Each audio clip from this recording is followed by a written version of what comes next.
ततो जय मुदीरयेत्। नमो भगवते तुभ्यं वरदण्डमण्डितकरा या श्वेतपद्मासना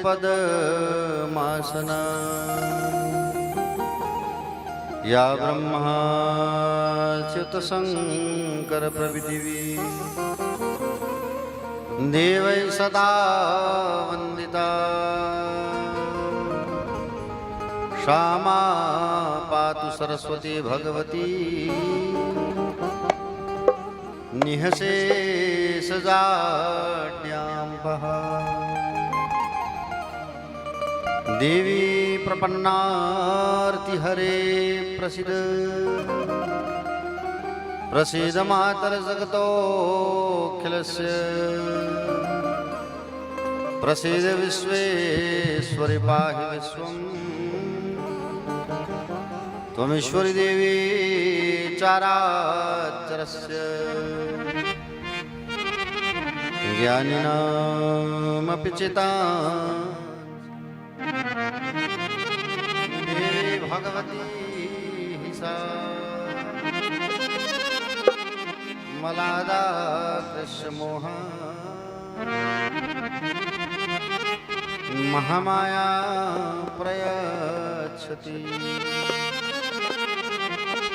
मनोजवं मारुततुल्यवेगं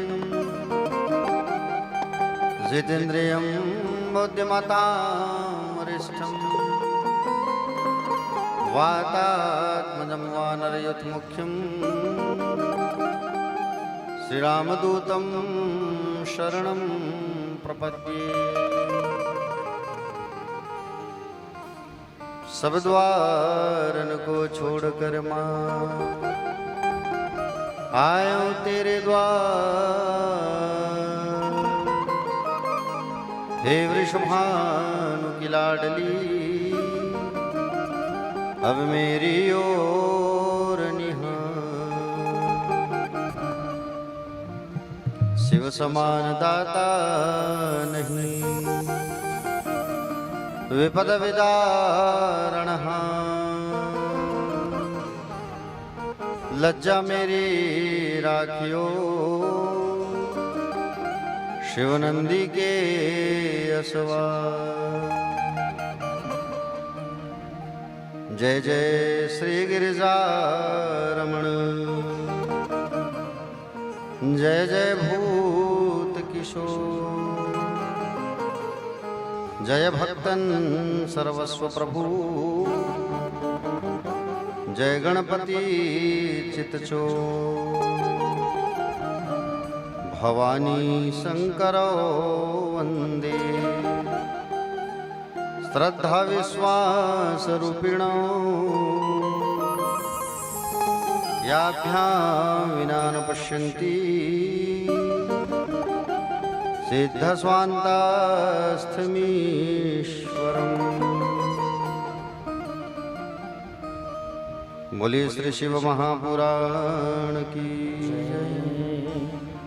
श्री सोमनाथ भगवान की जय। मल्लिकार्जुन भगवान की जय। भीमाशंकरनाथ की जय। पशुपतिनाथ भगवान की जय। ओमकारेश्वर भगवान की जय। महाकाल भगवान की जय। बाबा वैद्यनाथ जी महाराज की जय। नागेश्वर भगवान की जय। रामेश्वरम महाराज की जय। केदारनाथ जी महाराज की जय।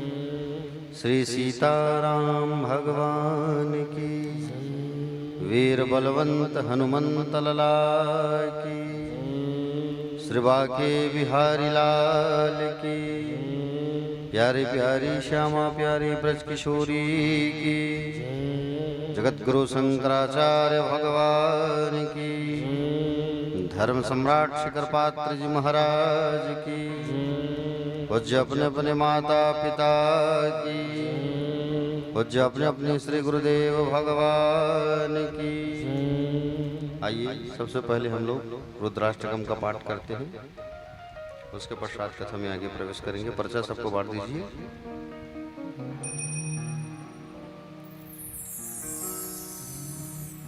नमामि समीशान निर्वाण रूपम विभुं व्यापकं ब्रह्म वेदस्वरूप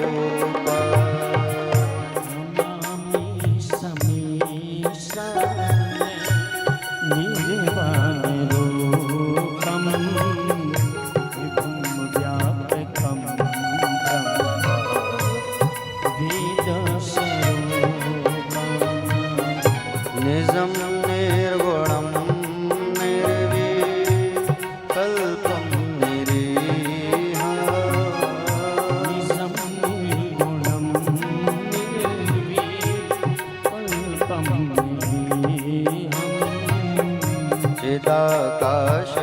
चिदाकाशमाकाश वासं भजेऽहम् चिदाकाशमाकाश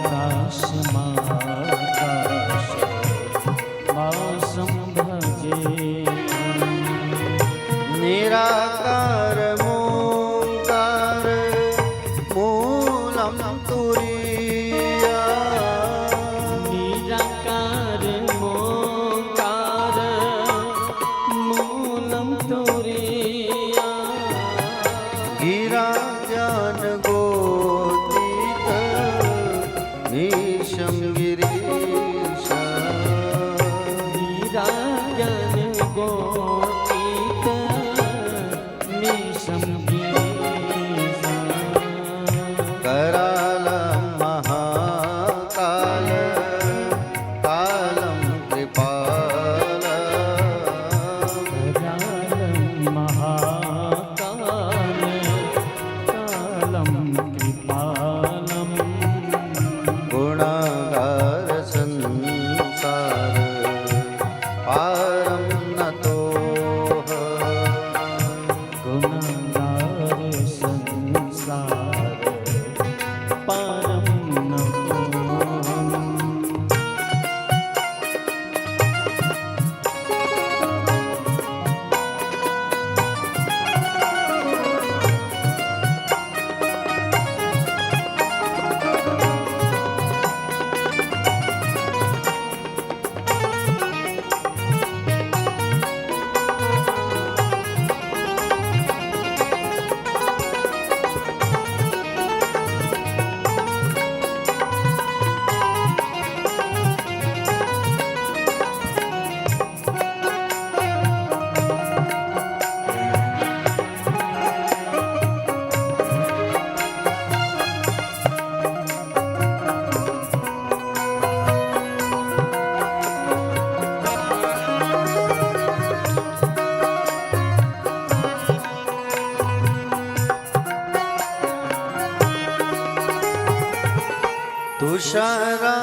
तुषारात्रिसङ्काश गौरं गम्भीरा तुषारादृशाकाश गौरं गभीरं मनोभूतकोटि प्रभा श्रीशरीरा मनोभूतकोटि प्रभा श्रीशरीरा सुरन्मौलिकल्लो लिनि चारुगङ्गा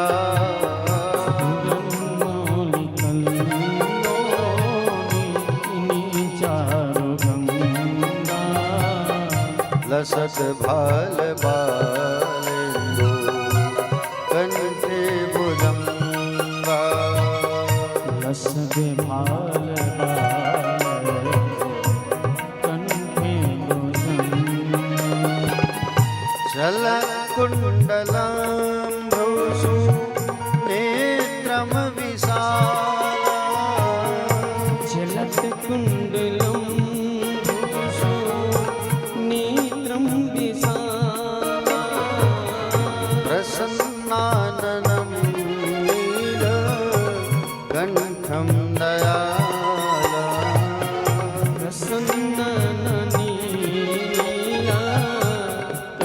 परम दयाल मृगाधीश चरमान परम मुंडमाला मृगाधीश चरमा परम मुंडमाला प्रियं शङ्करं सर्वनाथं भजामि प्रियं शङ्करं सर्वनाथं भजामि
प्रचण्डं प्रकृष्णं प्रगल्भं परेश प्रचण्डं प्रकीष्ठा प्रगल्भं परेशा अखण्डं मजं भानु कोटिप्रकाश अखण्डम् अजं भानु कोटिप्रकाश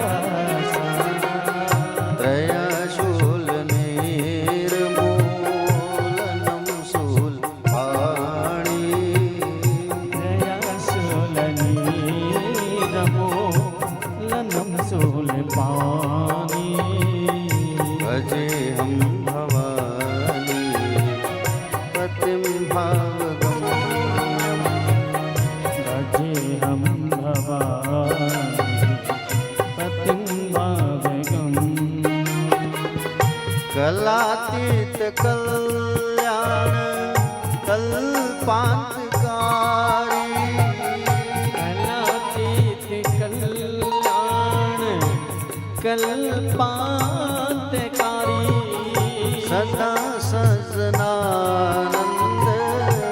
दाता पुरारी सदा सजनानंद दाता पुरारी चिदानंद संदोह मोहापहारी चिदानंद संदोहा मोहापहारी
जानामि योगं जपं नैव पूजां न जानामि योगं जपं नैव पूजं न तोऽहं सदा सर्वदा शम्भुतोऽभ्यः न तोऽहं सदा सर्वदा शम्भुतोऽभ्यः जराजन्म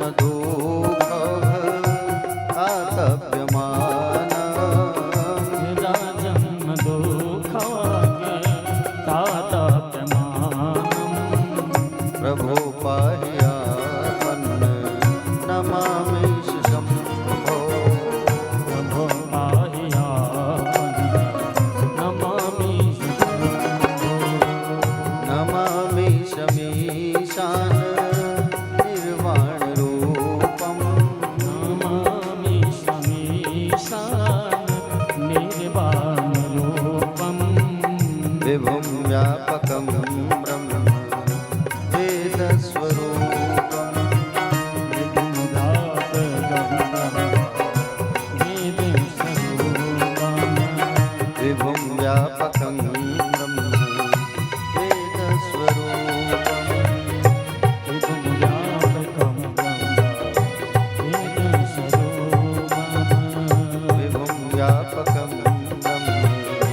वेदस्वरूपं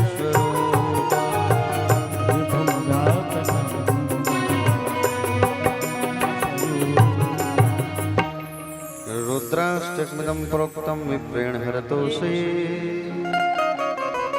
ये पठन्ति नरा भगत्या तेषां शम्भो प्रसीदति। बोलिए श्री शिव महापुराण की एक बार दोनों हाथ उठा के सभी कहेंगे मेरे साथ हर हर महादेव। कथा पंडाल में विराजमान सभी भक्तगण श्रद्धालुगण शिव कथा को सुनने के लिए बैठे हुए सभी प्यारे भोलेनाथ के प्यारे प्यारे भक्तगण, दूर दूर से पधारे हुए सभी भक्तगण, भक्त अनुरागी, करुणामयी माताएं, पार्वती स्वरूपा माताएं, शिव स्वरूप पितातुल्य गणमान्य जन, युवा भाई बहन, छोटे छोटे हल्ला करने वाले भाई बहन, आप सभी का इस व्यासपीठ से हार्दिक हार्दिक वंदन है, स्वागत है, अभिनंदन है। और अब आप सभी को सादर सीताराम, जय श्री कृष्ण, जय श्री राधे, हर हर महादेव। आज बारिश के कारण थोड़ा सा हम लोगों को लाइट गोल हो गया था, जिसके चलते थोड़ा सा लेट हो गए हम लोग। आइए 2 मिनट हम सब जो है भगवान नाम उच्चारण करते हैं, शिव नाम, उसके पश्चात कथा में हम सब आगे बढ़ेंगे। पंचाक्षर मंत्र ओम नमः शिवाय का हम सब जाप करते हैं, उसके पश्चात फिर कथा में हम सब जो है आगे बढ़ेंगे।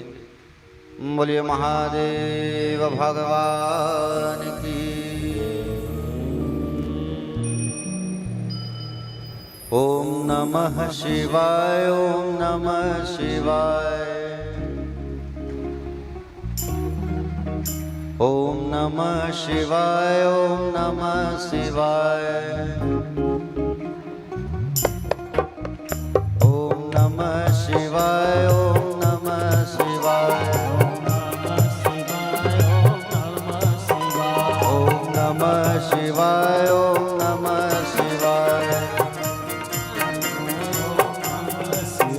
ओम नमः शिवाय, ओम नमः शिवाय, ओम नमः शिवाय, ओम नमः शिवाय, ओम नमः शिवाय, ओम नमः शिवाय, ओम नमः शिवाय, ओम नमः शिवाय। गाइए सभी।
लटकाए भोले सर्प लटकाए सर्प लटकाए भोले सर्प लटकाए शिव सर्प लटकाए भोले सर्प लटकाए भोले सर्प लटकाए ओम नमः शिवाय ओम नमः शिवाय ओम नमः शिवाय ओम नमः शिवाय ओम नमः शिवाय नमः शिवाय ओम नमः शिवाय महादेव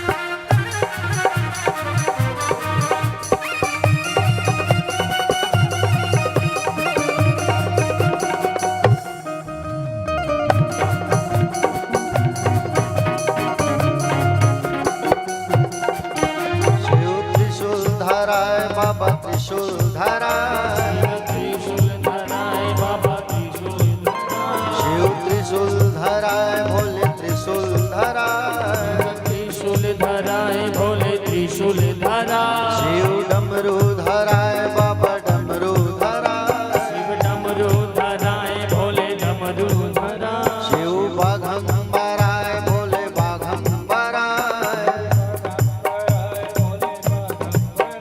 शिव भस्मी रमाय बाबा भस्मी रमाय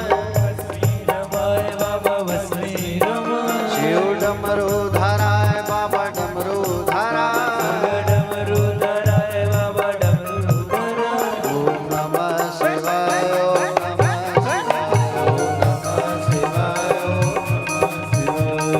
नमः शिवाय ओम नमः शिवाय ओम नमः शिवाय महादेव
शिवलिंगेश्वराय भोले लिंगेश्वराय शिवलिंगेश्वराय भोले लिंगेश्वराय शिव रामेश्वराय भोले रामेश्वराय रामेश्वराय भोले रामेश्वराय शिव नागेश्वराय भोले नागेश्वराय शिव कालेश्वराय बाबा कालेश्वराय भोलेश्वराय शिव सोमेश्वराय बाबा सोमेश्वराय भोलेश्वराय शिव हटकेश्वराय बाबा हटकेश्वराय ओम नमः शिवाय ओम नमः शिवाय ओम नमः शिवाय ओम नमः शिवाय ओम नमः शिवाय आइए सभी गाइए प्यार से गाइए शिवाय ओम नमः शिवाय ओम नमः शिवाय ओम नमः शिवाय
कमलेश्वराय बाबा शिव चंपेश्वराय बाबा चंपेश्वराय चंपेश्वराय बाबा चंपेश्वराय शिव कुलेश्वराय बाबा कुलेश्वराय कुलेश्वराय बाबा कुलेश्वराय शिव भूतेश्वराय बाबा भूतेश्वराय भूतेश्वराय बाबा भूतेश्वराय शिव गोपरेश्वराय बाबा गोपरेश्वराय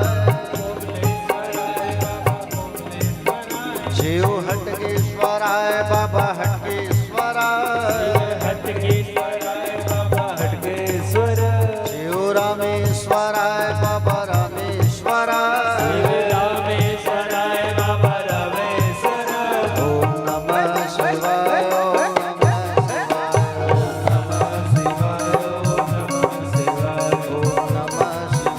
ओम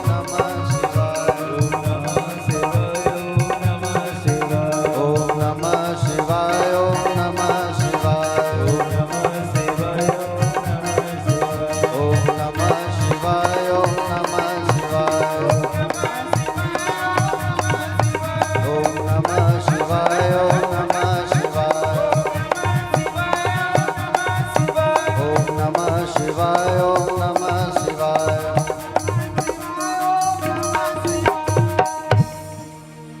बोले महाकाल महाराज की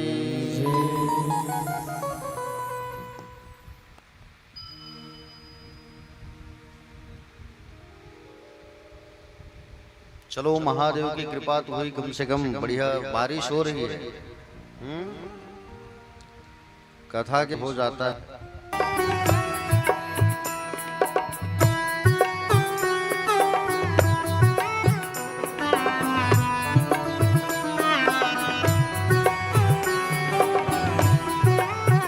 एक रिश्ता जोड़ना होगा एक रिश्ता जब तक जुड़े नहीं तब तक भगवान पुकार सुनेंगे नहीं समर्पित हो जाओ विश्वास के साथ संबंध जोड़ो भगवान मेरे भाई हैं जब जब मैं पुकारूंगी वो आएंगे एक मजबूत रिश्ता जोड़ो भगवान से समर्पित हो जाओ भगवान के प्रति महादेव के प्रति कहीं और भटकने की आवश्यकता नहीं है तुमको सारा चीज यही है कहीं जाने की जरूरत नहीं है केवल भरोसा विश्वास है फलदायक भरोसा करना होगा महादेव के प्यारे समझ रहे हो ना मनुष्यों की जो आयु है बहुत बहुत नाजुक है जैसे भी पानी गिर रहा है बाजू में आप देख रहे हो पानी गिरता है तो बबूला बनता है देखे ना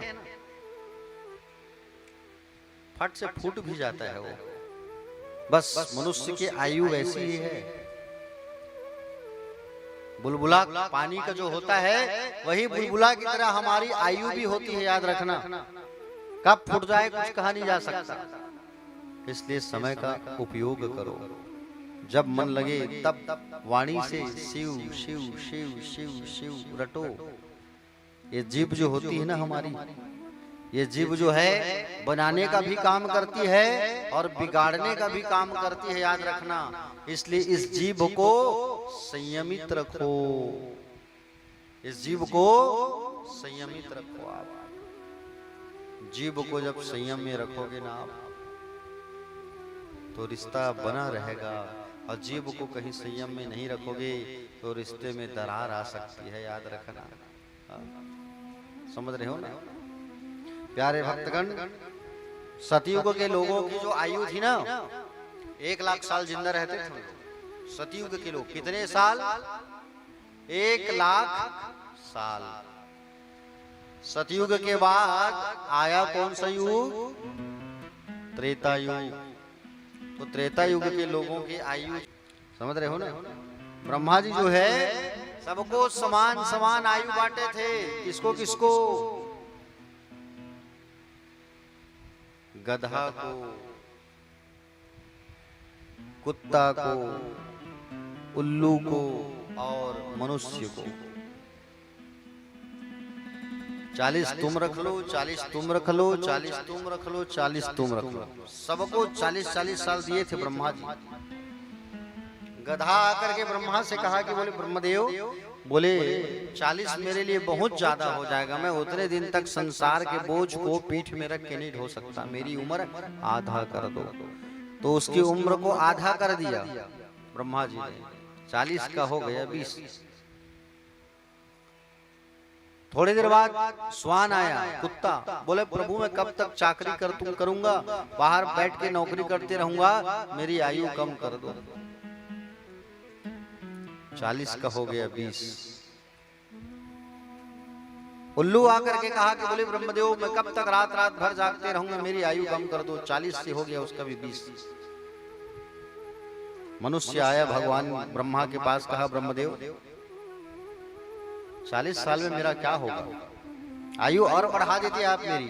अरे 40 साल में कहाँ कुछ होगा। ठीक है जा ले ले, वो गधा का रखा है उसको ले ले। मनुष्य की आयु हो गई 60।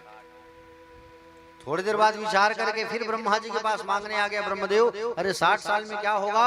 बोले बच्चे को पढ़ाना है, लिखाना है, शादी करना है, नाती भी तो देखना है, और बढ़ा देते। जा ले जा।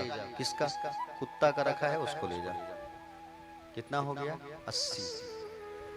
थोड़ी देर बाद ब्रह्मा जी के पास आकर के फिर मांगने लगा। ये मनुष्य जो होता है ना, आदमी जो होता है, इसके अंदर एक गुण कभी खत्म नहीं होता मांगने का।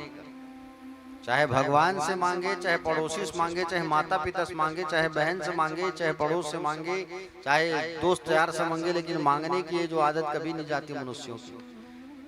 ब्रह्मा जी ने कहा चले जा। किसका, उल्लू को रखा है उसको भी ले जा। 20। कितना हो गया 100 साल। 100 पूरा हो गया किसका, मनुष्य का। अब 40 साल तक आदमी को कुछ नहीं होता।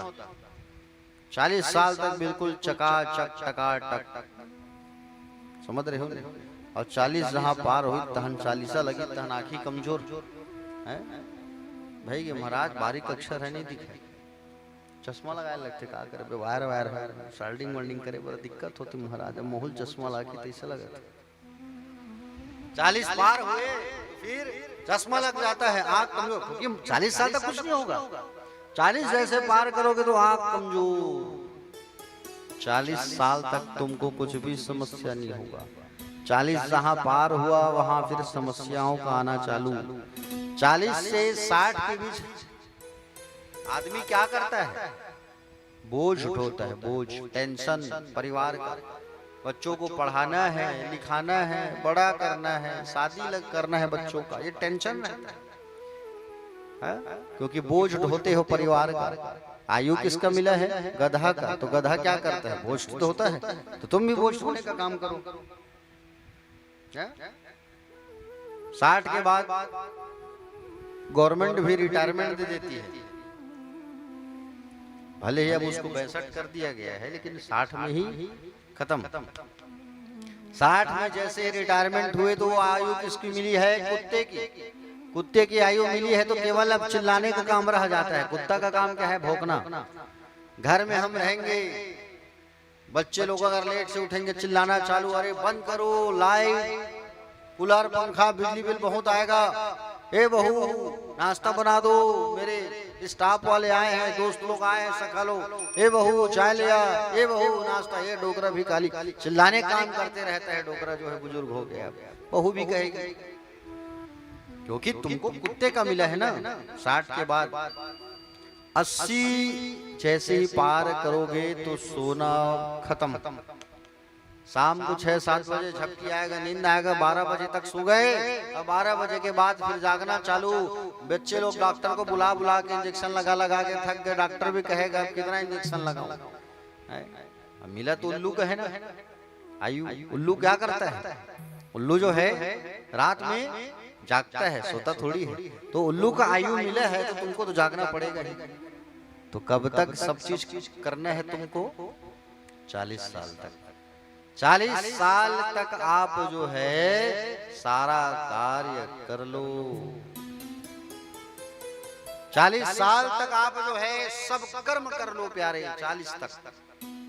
और 40 साल तक हमको भगवान का भजन करना चाहिए, यज्ञ करना चाहिए, तीर्थ करना चाहिए, दान करना चाहिए, सब कर लो आप।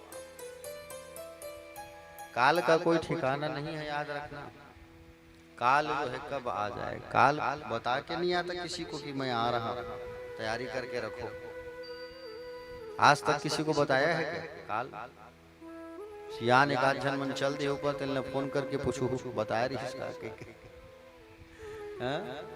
किसी को कोई बता के नहीं आता काल जो है, इसलिए जाने की तैयारी पहले ही कर लो।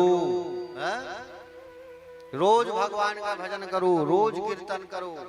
ऐसा नहीं कि कल सोमवार है तो कल ही जाएंगे भगवान शंकर का मंदिर, बाकी दिन नहीं जाएंगे, ऐसा नहीं।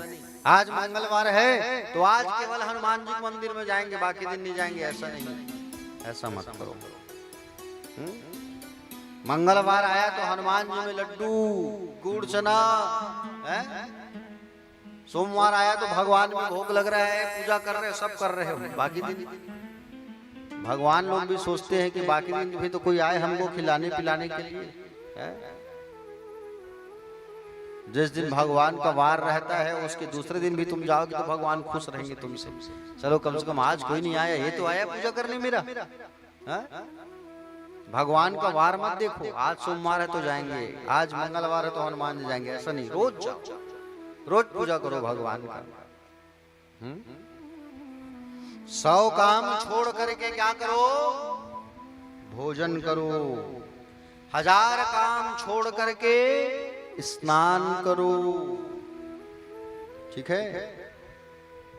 और 1,00,000 काम छोड़ करके दान करो, और करोड़ काम छोड़ करके भगवान का भजन करो। समझ रहे हो ना? हाँ, भजन भी जब करो, दान भी जब करो तो श्रद्धा से करो। हाँ? समझ रहे हो ना? भगवान का पूजा भी कर रहे हो तो बिल्कुल तन और मन लगा करके पूजा करो भगवान को। हाँ? कह तो देते हैं हम लोग आरती में, आरती करते हैं तो तन मन धन सब है तेरा, स्वामी सब कुछ है तेरा, तेरा तुझको अर्पण क्या लागे मेरा। ओम जय जगदीश हरे। कहते कि नहीं कहते हैं? तन मन धन सब तेरा भगवान। एक आध बार भगवान को कह दी था, ला के दे दे मेरा सब कुछ, मेरा अर्पण कर। मान लो भगवान कह देंगे कि मेरा ठीक है, मेरा है कह रहे हो तुम, सब तुम्हारा है कह रहे हो, तो सब मुझे दे दो, है? तो आदमी जो है आरती तुरंत चेंज कर देगा, आरती ही पलट जाएगा। अरे ये आरती मत करो भैया, भगवान सब ले लेते हैं, है? ऐसा मत कहो, तन मन धन सब तेरा है करके भगवान मांग लेंगे, गड़बड़ हो जाएगा। सुख संपत्ति घर आवे, आरती चेंज, सुख संपत्ति घर आवे, कष्ट मिटे तन का। भगवान सुख संपत्ति घर आए, कष्ट मिट जाए। भगवान को आप कह रहे हो कि भगवान सब कुछ तेरा है, क्या मेरा है? आरती पूजा कर ही रहे हो, दरवाजा में कोई मांगने वाले आ गए तो क्या कहते हो? अरे हफ्ता नहीं भी तेरा है, रोज मांग के बरा जाते, जाए सिक्कल निकाल के दे दे, हैं? और भी कह रहे हो तन मन धन। हो सकते भगवान आगे हो इतना परीक्षा ले मंगैया के रूप लेके, है? एक सिक्का कह रहे हो उसको, अभी तुम बड़बड़ा के दे रहे हो, तो क्या मतलब दान देने से? दान कर रहे हो उसको जता के दान मत करो, दान कर रहे हो तो निस्वार्थ मन से करो दान, ठीक है? अब दान कर दिए हो एक ठो पंखा कोई मंदिर में, कोई आश्रम में, कोई विद्यालय में, पंखम 3 ठो पंखुड़ी होता है, 3 पंखुड़ी होता है नहीं सीलिंग फैन में। अब उहुम 3 ठन पंखा है, सीलिंग में पंखुड़ी लगे हो, स्वर्गीय श्रीमान फलाना के नाम से इनके पुत्र, स्वर्गीय इनके पुत्र श्री फलाना राम के द्वारा प्रदत्त। वो 300 पंखा नहीं हो, लेकिन 300 आदमी नाम छाप के दान करते हैं हम लोग, हैं? करते कि नहीं करते? बताओ, देखो बार करे है दीपक दान, नहीं करे हैं? ले भगवान के मंदिर बनती है, करवे दान एक ठन है, बजाज के करवे भाई, लोकल जन करवे। तो दान जो करते हो उसमें दिखावा नहीं होना चाहिए। जताओ मत, बताओ मत कि हमने दान किया। दान करने के बाद कहीं कह दोगे कि हमने दान किया, इतना इतना ढिंढोरा पीटोगे तो उसका फल आपको नहीं मिलेगा। ठीक है? भगवान को दान अगर कर रहे हो तो मन से करो, दुनिया को बताने की जरूरत नहीं है। देखे हो नहीं आस्था में इतने व्यक्ति के द्वारा इतने इतने इतने प्रदीप मिश्रा जी का कथा भी आसपास कहीं हुआ था ना, कोड़िया गांव में हुआ था ना एक बार। उसके अलाउंस करता को देखे हो नहीं, कितना नाम बड़े बोलते रहते हैं। अब तुम दान कर ही दिए हो, बार बार उसको अनाउंसमेंट करा रहे हो ताकि लोगों को पता चले, तो दान का फल क्या मिलेगा ये बताओ आप? मिलेगा? नहीं मिलेगा। दान का फल ही नहीं मिलेगा आपको प्यारे भक्तगण। इसलिए दान जो कर रहे हो आप उस पर विचार करो। आप बताओ मत किसी को, निस्वार्थ भाव से दान करो आप। एक सेठ जी थे। अब सेठ जी जो थे उसका कोई पोता नहीं था। अब रोज हनुमान जी के मंदिर जाता था, जैसे आज मंगलवार है, हनुमान जी के मंदिर में जाकर के प्रणाम किया करता था, निवेदन किया करता था। अब प्रणाम करके निवेदन करता था, हे भगवान मेरा एक नाती हो जाता, मेरा नाती नहीं है, 5 साल हो गया बेटा की शादी हुई। पुजारी जी से एक दिन उसने कहा कि पुजारी जी एक निवेदन है, आप ऐसा कुछ कर देते कि हमारे घर में नाती आ जाता।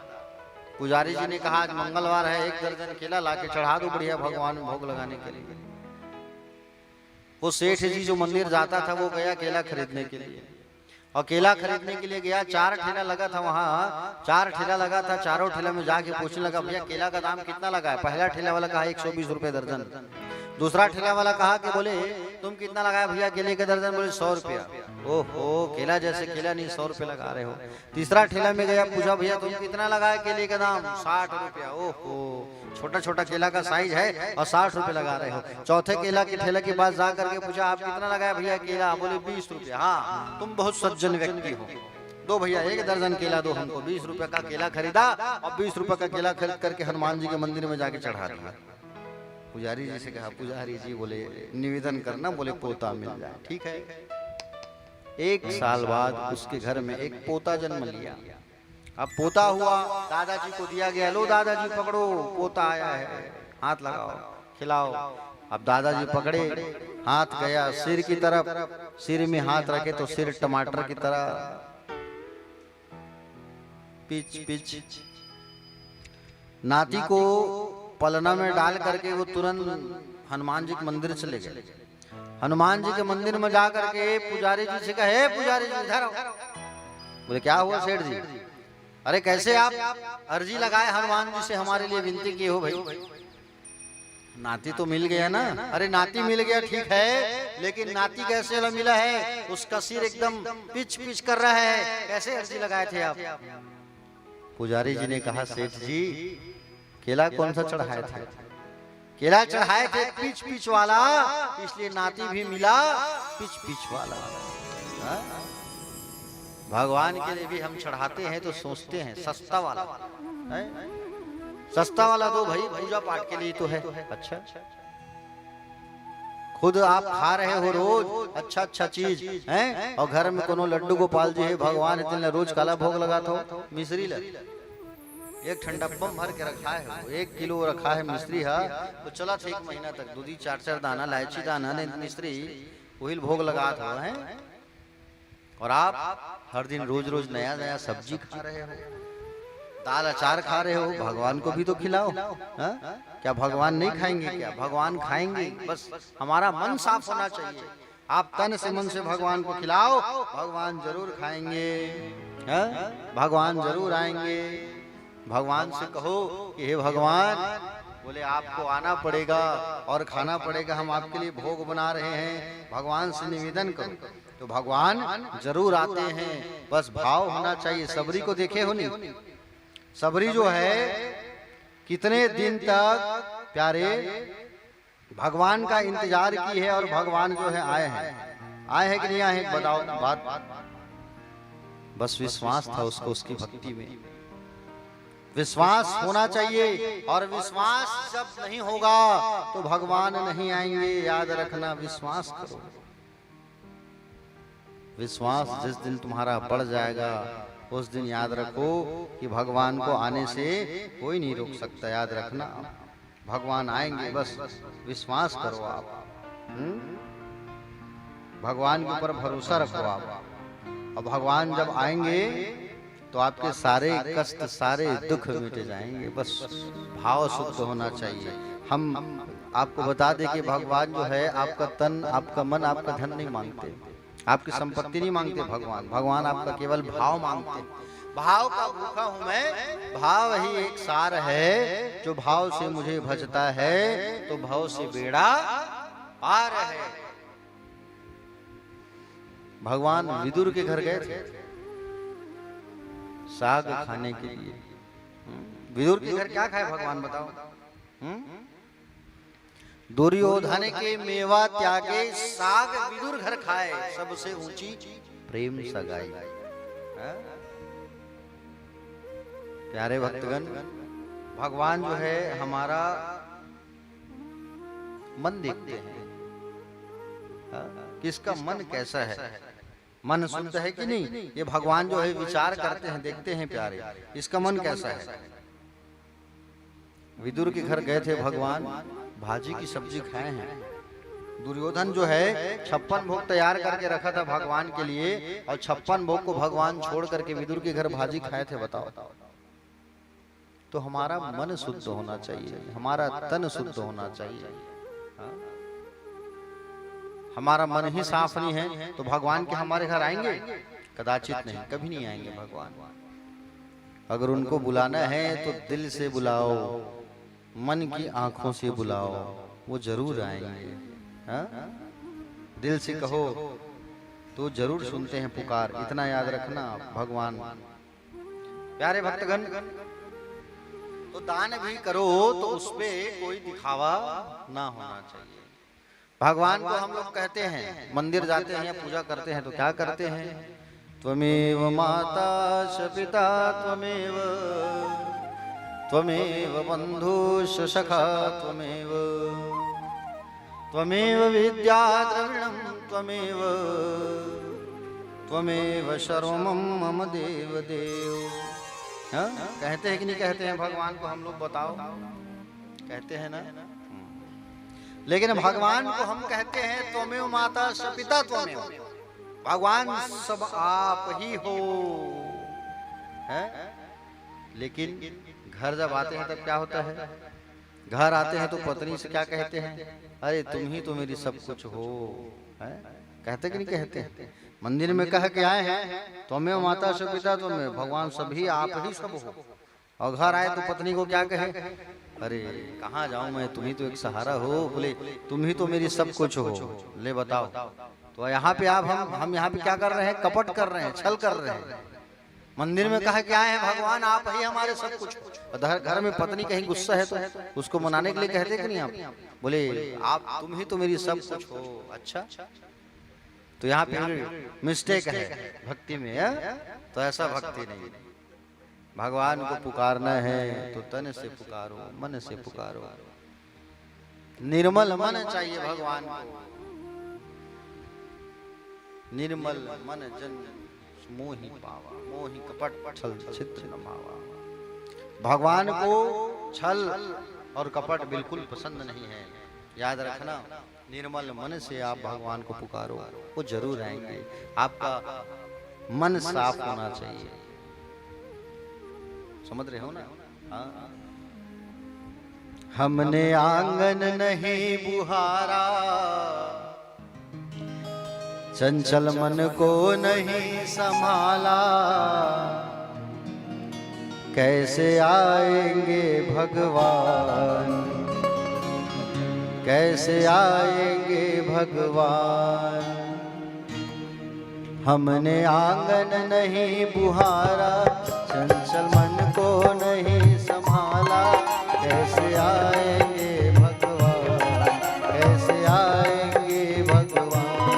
हमें आंगन नहीं बुहारा, चंचल मन को नहीं संभाला, कैसे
हर कोठरी अंधेरी, नहीं ज्ञान की किरण कहीं है, हर कोठरी अंधेरी।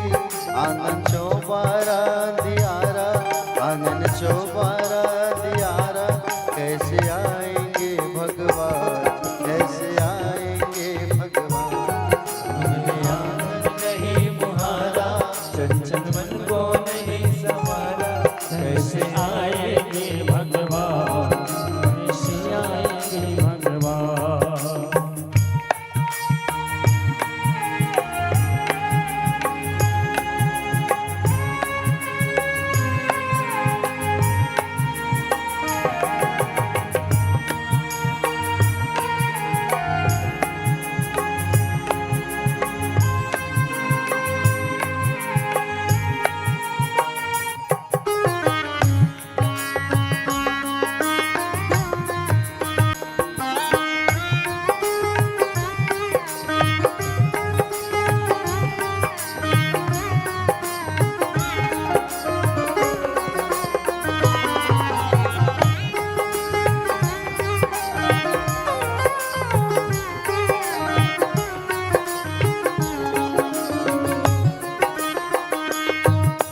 हृदय हमारा पिघल न पाया जब देखा उजियारा, हृदय हमारा पिघल न पाया जब देखा उजियारा।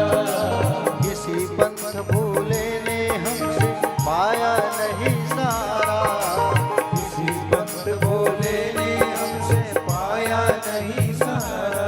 सूखी है करुणा की धारा, सूखी है करुणा की धारा, कैसे आएंगे भगवान, कैसे आएंगे भगवान। हमने आंगन नहीं मुहारा, चंचल मन को नहीं संवारा, कैसे आएंगे भगवान, कैसे आएंगे भगवान।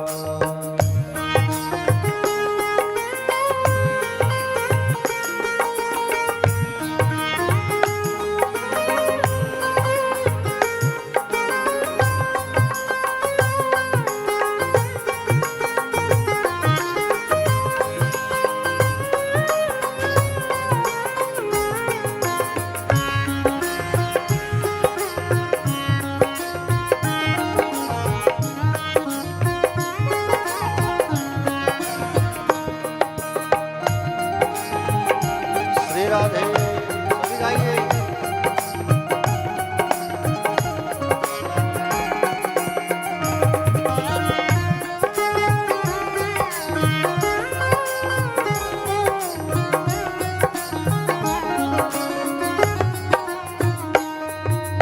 अंतर के पट खोल देख लो, ईश्वर पास मिलेगा। अंतर के पट खोल देख लो, ईश्वर पास मिलेगा। हर प्राणी में ही परमेश्वर का आभास मिलेगा। हर प्राणी में ही परमेश्वर का आवास मिलेगा। सच्चे मन से नहीं पुकारा, सच्चे मन से नहीं पुकारा, कैसे आएंगे भगवान, कैसे आएंगे भगवान। हमने आंगन नहीं बुहारा, चंचल मन को नहीं संवारा, कैसे आएंगे भगवान, कैसे आएंगे भगवान।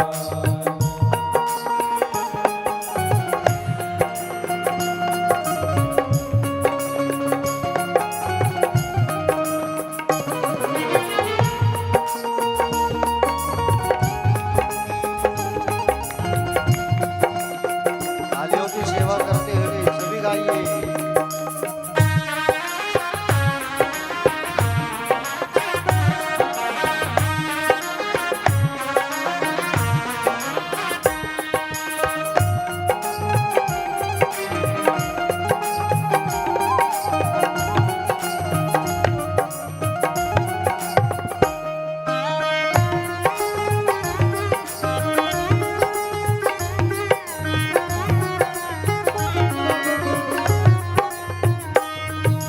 निर्मल मन हो तो रघुनायक सबरी के घर जाते। निर्मल मन हो तो रघुनायक सबरी के घर जाते। श्याम शूर की बाह पकड़ते साग विदुर घर खाते। श्याम सूर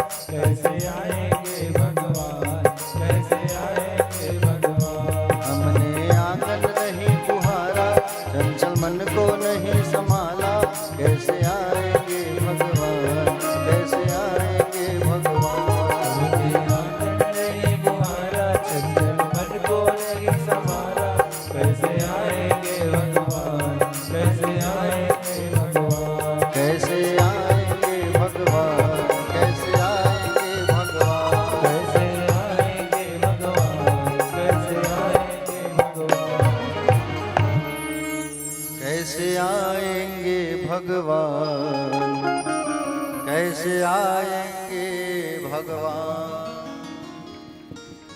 बोले भक्तवत्सल भगवान की। एक बार हाथ उठा के सभी कहेंगे हर हर। प्यारे भक्तगण, तो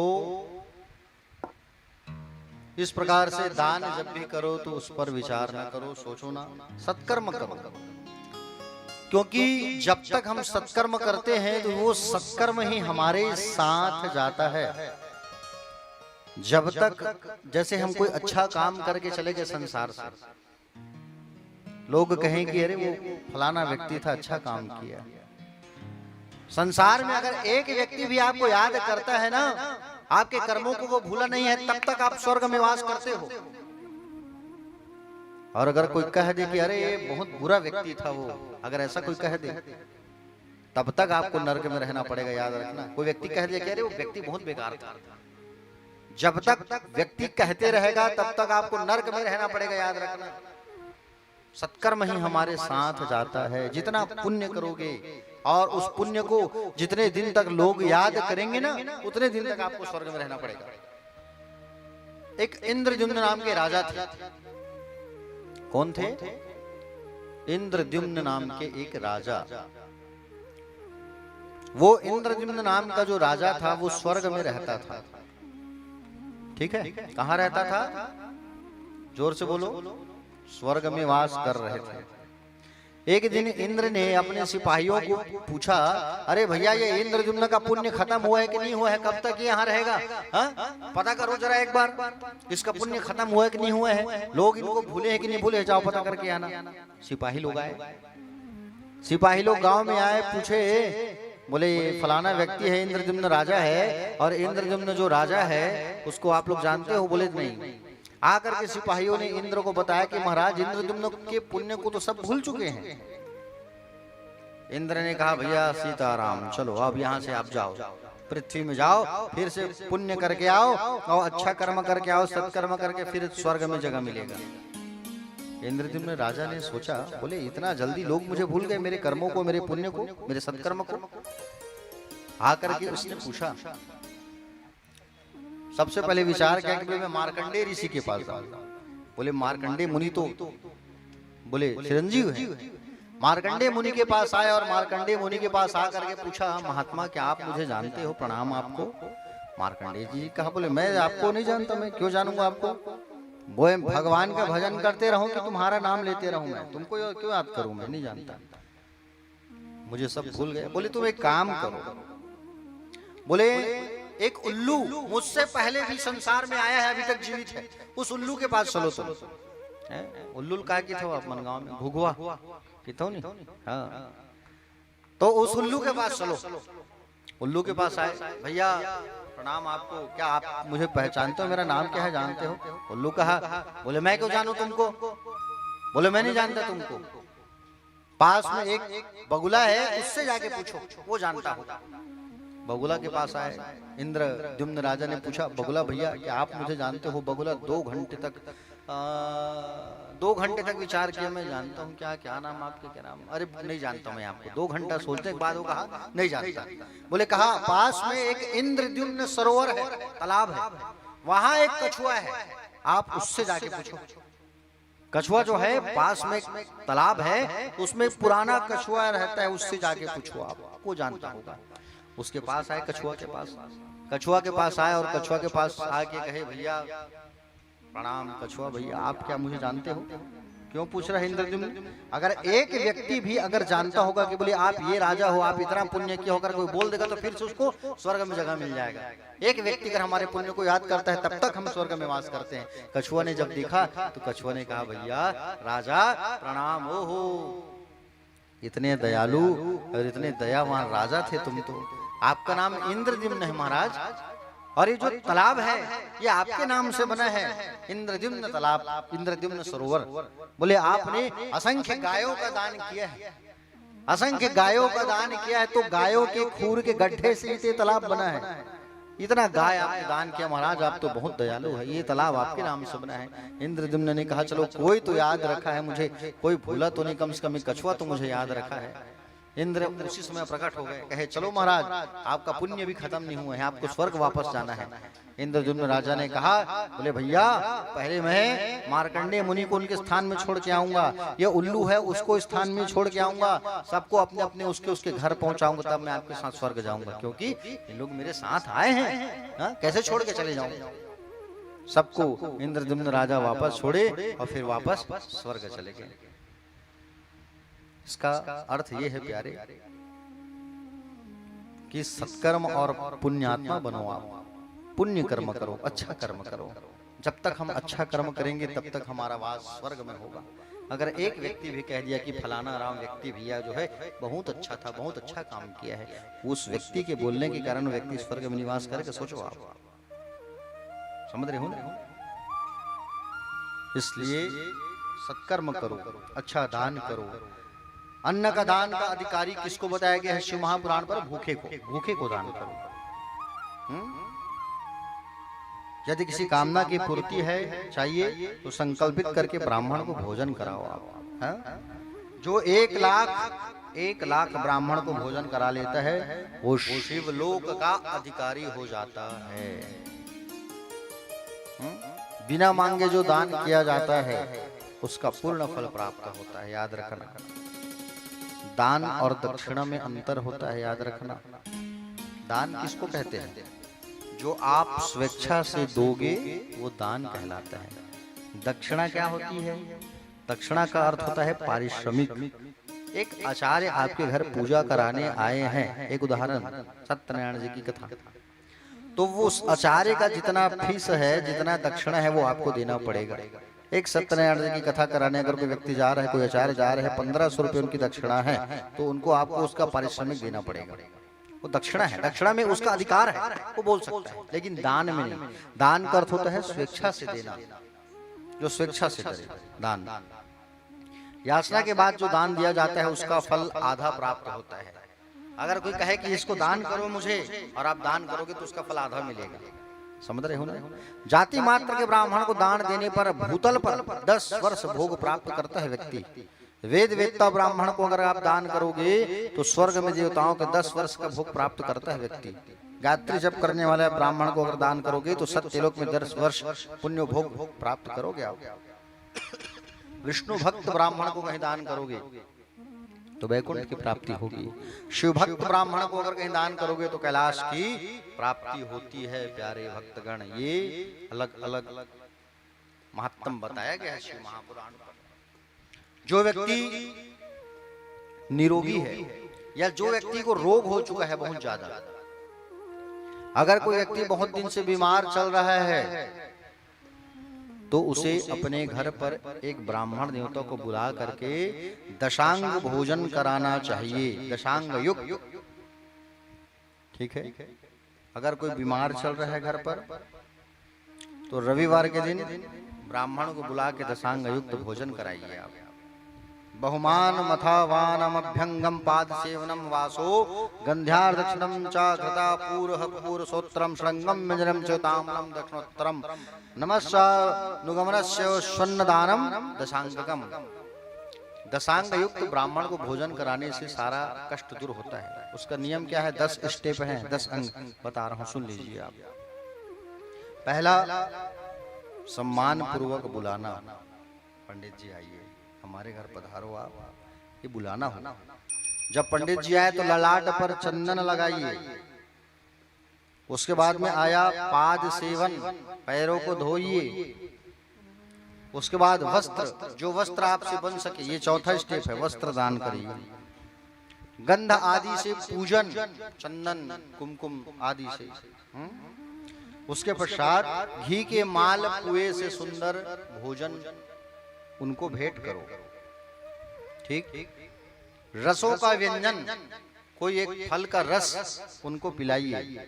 उसके पश्चात उनको दक्षिणा दीजिए आप, और तांबुल, तांबुल मतलब पान, ठीक। 9वां स्टेप क्या है? प्रणाम, नमस्कार। और 10वां है अनुगमन, ठीक है। 10वां है अनुगमन। अनुगमन मतलब सम्मान सहित उनको आप छोड़ने जाइए घर तक, ये अनुगमन होता है। ये 10 युक्त भोजन, 10 स्टेप, 10 अंग, जिसे दशांग युक्त भोजन कहा जाता है। समझ रहे हो ना प्यारे भक्तगण? 10 बार ब्राह्मण को जो व्यक्ति रविवार के दिन दशांग युक्त भोजन कराता है वो 100 साल तक निरोग रहता है। याद रखना, 10 ब्राह्मण को जो दशांग युक्त भोजन कराता है। दशांग भोजन कराने से किसको क्या लाभ होता है सुनिए, बता रहा हूं। विद्या की कामना हो तो ब्राह्मण के जो बच्चे होते हैं बालकों को बुला के दशांग युक्त भोजन कराओ।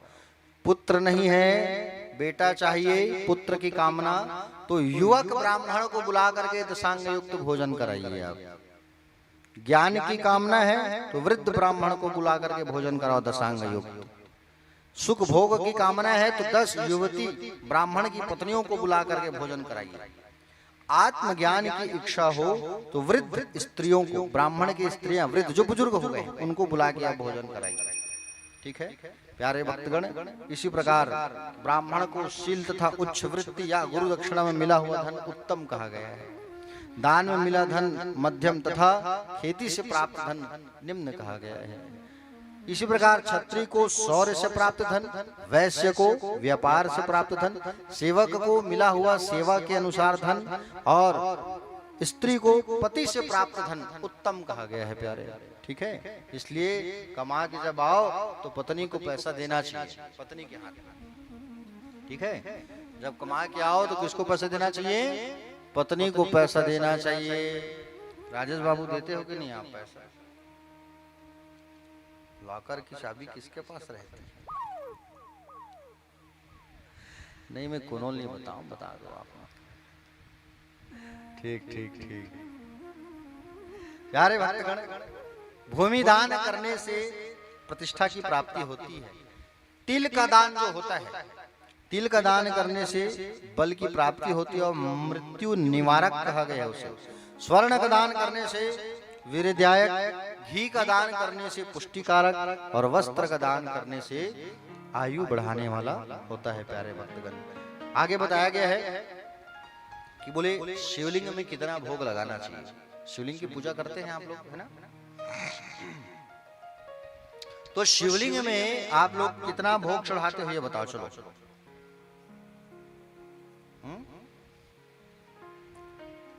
अच्छा, भगवान शंकर का प्रिय भोग क्या है?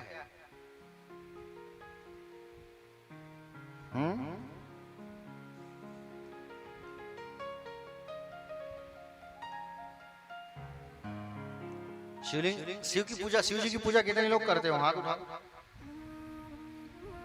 सब करते हो, ठीक। अच्छा, भगवान शंकर का प्रिय भोग क्या है? भांग की धतूरा है? क्या है प्रिय भगवान को? गांजा? कौन की इस गांजा ईमानदारी साथ उठाओ है? भगवान महादेव गांजा पिए है? बताओ कौन कहता है कि भगवान शंकर गांजा पिएगा? भगवान गांजा नहीं पिए हैं, भगवान भांग पिए हैं। भंग, शिव पीते भंग प्याला, वो शिव रहते मत वाला। अक्सर तरिया पारे में बैठे मतलब देखो, वाह भगवान हम गांजा पिए महाराज। अच्छा, भगवान है सांपुल लटका है बाबू, चलते हैं पिटपिटी सांप लटका के बता है कि नहीं? भगवान ने कानों में बिच्छू को लटका के रखे हैं, तो यहाँ मोड़ी में लटका के बता, बिच्छू रख के बता। भगवान जहर भी तो पिए हैं, ते चल मुसो हमारे दबल पीक बता।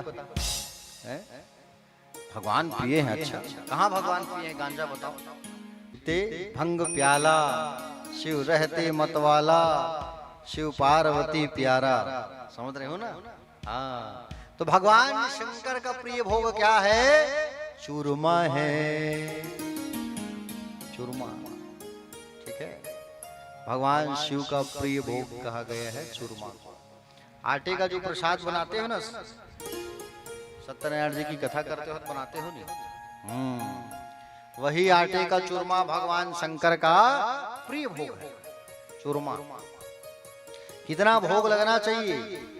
देखो शिवलिंग में मनुष्य द्वारा स्थापित मंदिर शिवलिंग में एक शेर भोग लगना चाहिए। याद रख लो, मेरी बात भूलना मत। एक शेर मतलब 933 ग्राम के लगभग भोग लगाना चाहिए।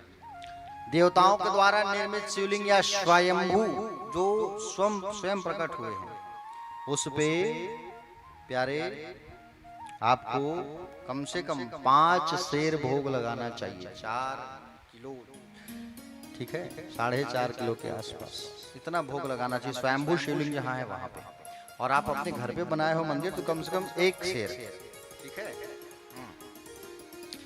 प्यारे भक्तगण देखो, भगवान शंकर पर क्या क्या चीजें चढ़ाने से क्या क्या फल प्राप्त होता है,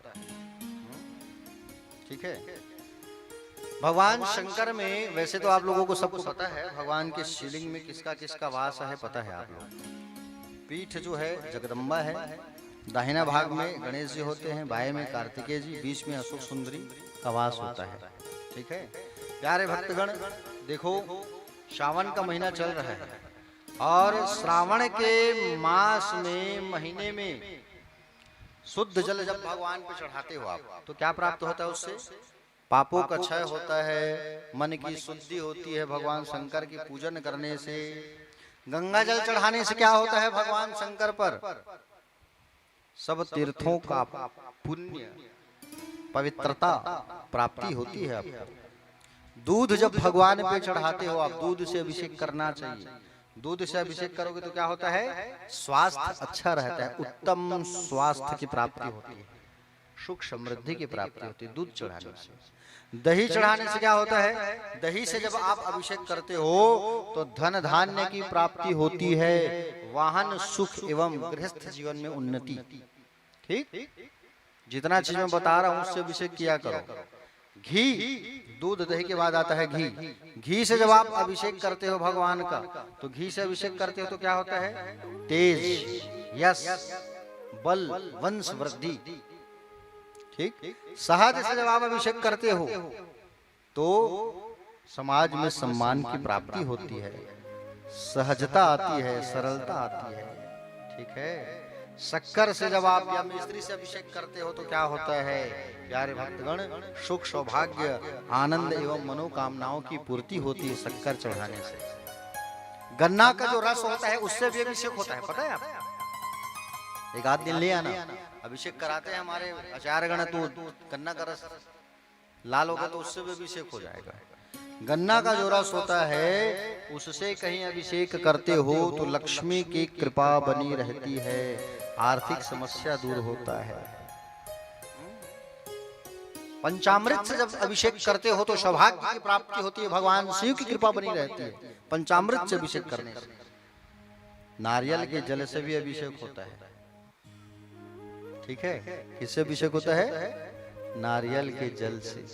अगर नारियल के जल से अभिषेक करते हो तो कार्य आपका सिद्ध नहीं हो रहा है तो वो कार्य जल्दी सिद्ध हो जाएगा, ठीक है। चंदन युक्त जल से आप जब अभिषेक करते हो, गंध चंदन को घोल करके, तो प्यारे भक्तगण सौभाग्य की प्राप्ति, सम्मान की प्राप्ति, प्रतिष्ठा की प्राप्ति होती है उससे, ठीक है।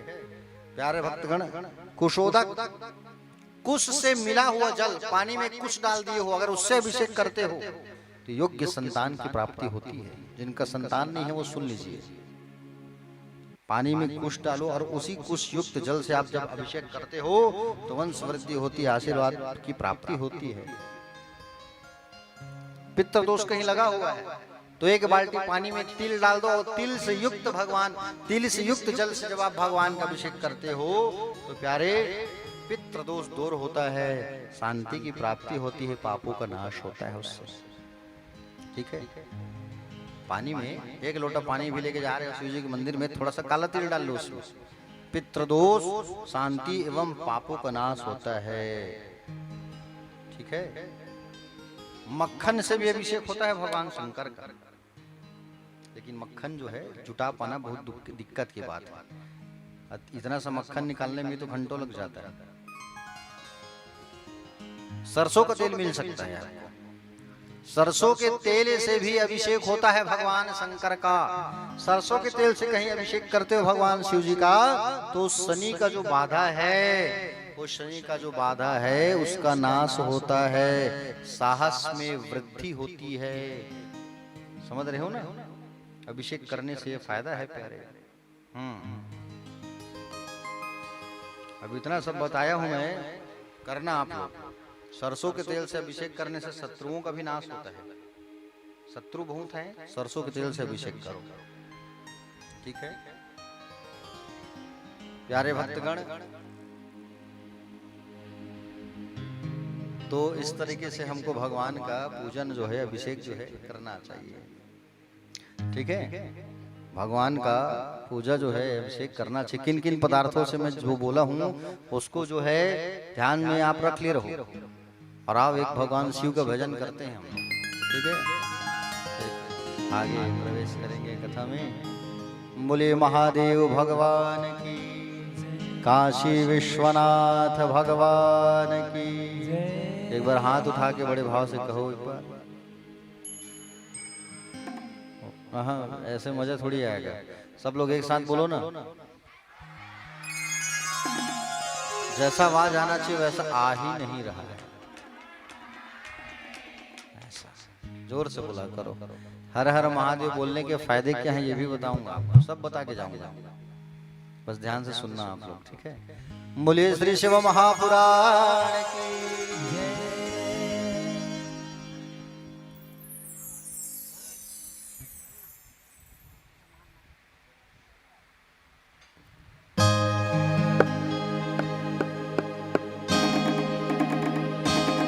गंगा जल में तोला नहाऊं, बम भोला का शिव भोला, बिल पतिया तोला चढ़ाऊं, शिव भोला का शिव भोला। गंगा जल में तोला नहाऊं, बिल पतिया तोला चढ़ाऊं, गंगा जल में तोला नहाऊं, बेल पतिया तोला चढ़ाऊं। सुले सुले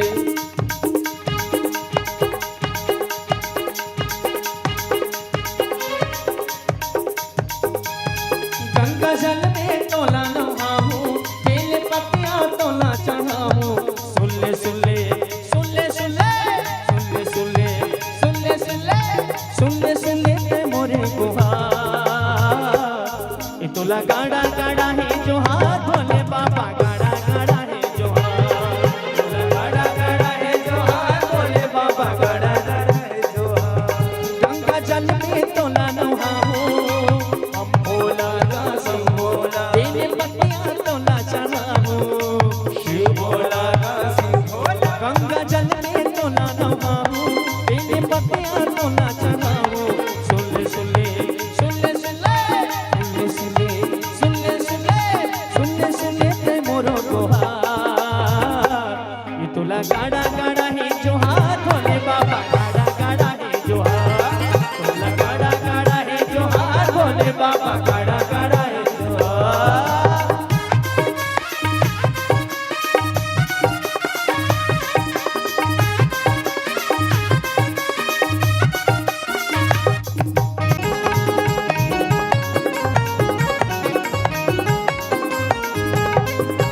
दीने दयालो कहे दीने बंधु, तोला कहे दीननाथ ना, तोला कहे दीननाथ ना, तोला कहे दीननाथ भोला। तोला कहे दीननाथ गा। तोला कहे दीननाथ।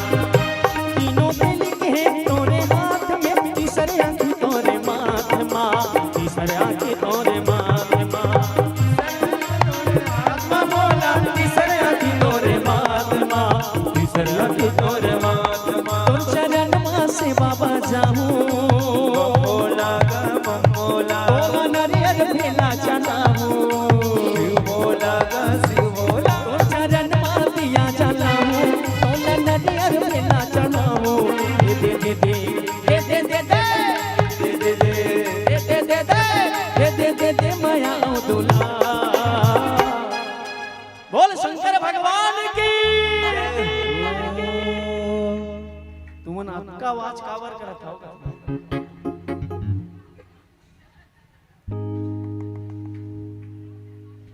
तुम्हार आवाज झनक में गा आवाज में अपने अपन पलट जाते मोर काफी पन्ना मन तो थोड़ा दिल लगा के बोलाने बोला जाए है नहीं। बोल शंकर भगवान की एक कन को दिल लगा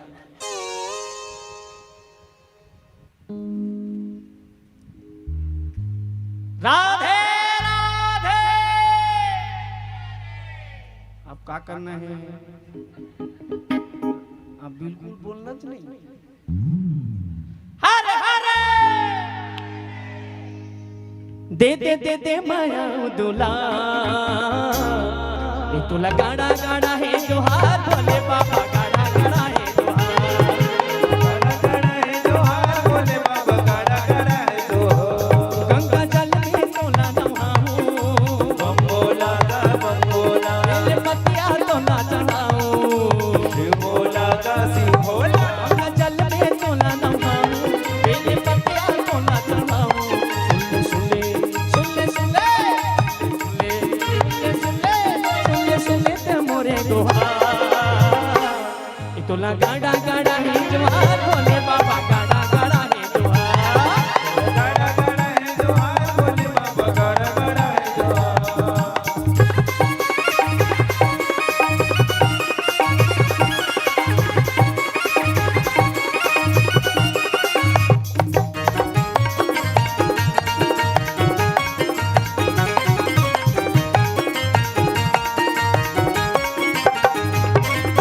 महाकालेश्वर रही नागेश्वर हे भोले बाबा भंडारी का हे भोले बाबा भंडारी हे भोले बाबा भंडारी का सबको हे भोले बाबा भंडारी का हे भोले बाबा भंडारी कहीं रामेश्वर कहीं तुलेश्वर सरी जगतपुर पुजारी का सरी जगतपुर पुजारी सरी जगतपुर पुजारी का बोला सरी जगतपुर पुजारी का सरी जगतपुर पुजारी तोरे भक्ति मां बूढ़े जाऊं बम्बोला का बम्बोला तोरे निस्दिन से बाबा जाऊं शिव भोला का शिव भोला तोरे भक्ति मां बूढ़े जाऊं तोरे निस्दिन से बाबा जाऊं कर दे कर दे कर दे कर दे कर दे कर दे कर दे कर दे कर दे गुरु पर उपका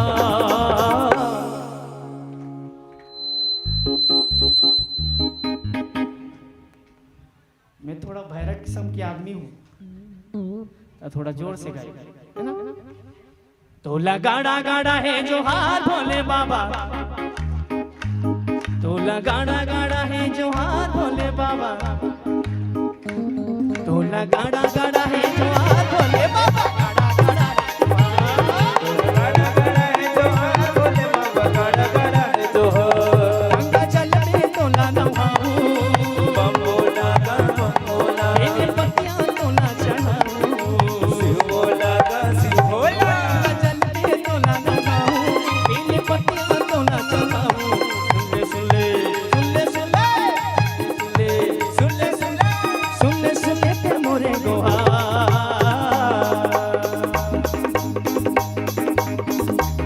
ये तोला गाड़ा गाड़ा तोला गाड़ा गाड़ा तोला गाड़ा गाड़ा है जो हाथ भोले बाबा गाड़ा गाड़ा है जो गाड़ा गाड़ा है जो हाथ भोले बाबा गाड़ा गाड़ा है जो गाड़ा गाड़ा है जो हाथ भोले बाबा गाड़ा गाड़ा है जो गाड़ा गाड़ा है जो हाथ ये गाड़ा गाड़ा है जो हाथ गाड़ा गाड़ा है जो हाथ भोले बाबा गाड़ा गाड़ा है जो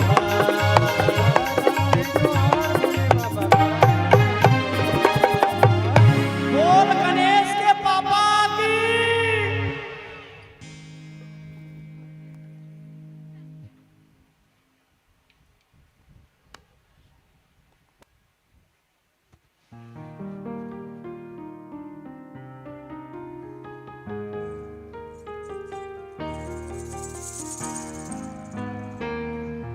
बोलिए महादेव भगवान की।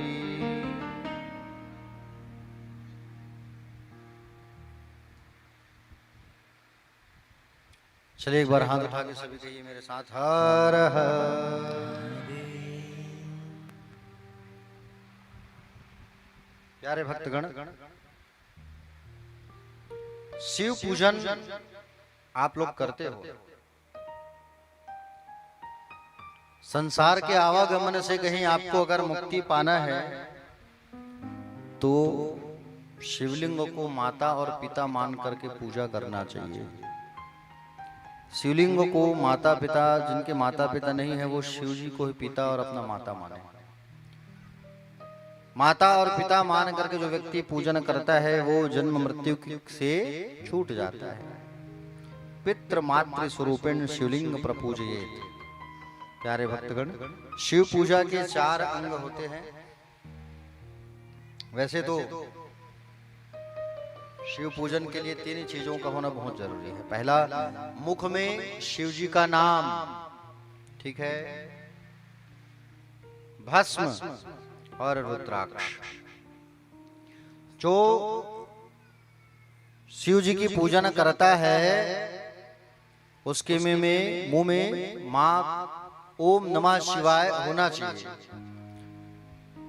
आप ओम नमः शिवाय जपते रहो, रुद्राक्ष धारण करो और भस्म का तिलक लगाओ। ये शिव पूजन के लिए 3 चीजों का होना बहुत जरूरी है प्यारे, ठीक है। शिव पूजन में ये 3 चीज नहीं है तो पूजन अधूरा है आपका।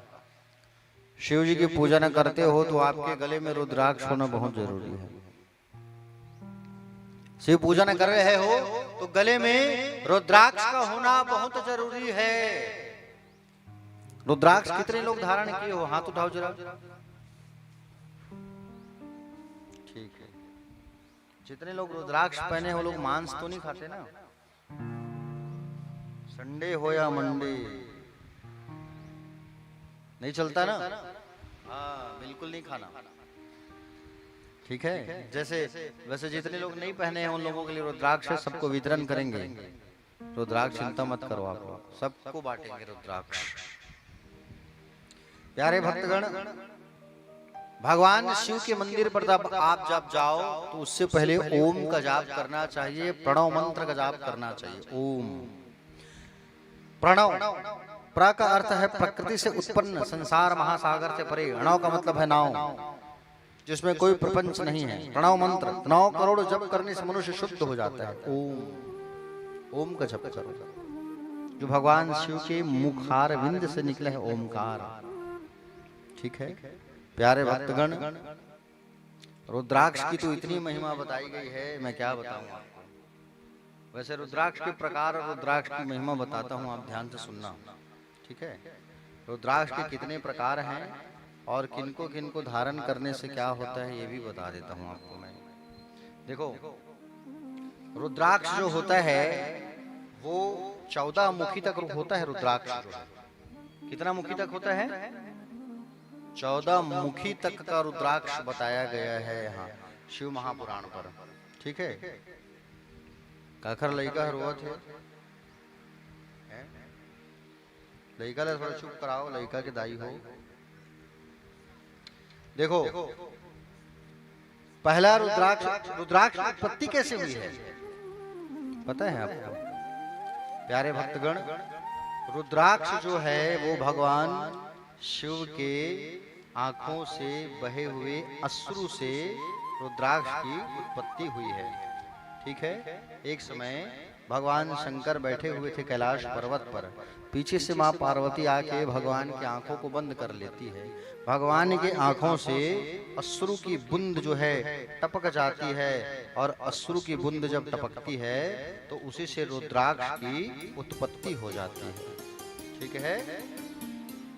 प्यारे भक्तगण, रुद्राक्ष धारण करने वाले पुरुष को मद्य अर्थात मदिरा, मांस, लहसुन, प्याज, ठीक है, सलजम, ये सब नहीं खाना चाहिए।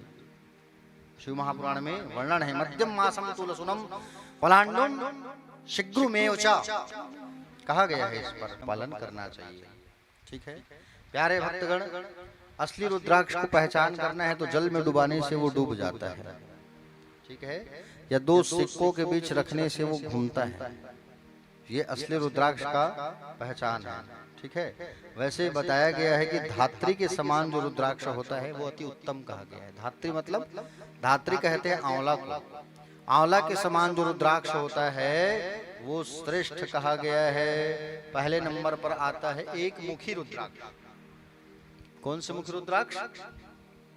जो चीज मैं आपको बता रहा हूँ वो शायद ही कोई आपको बताए, इसलिए बिल्कुल ध्यान से सुनना। आपका फायदा कैसी चीज बता रहा हूं मैं आपको।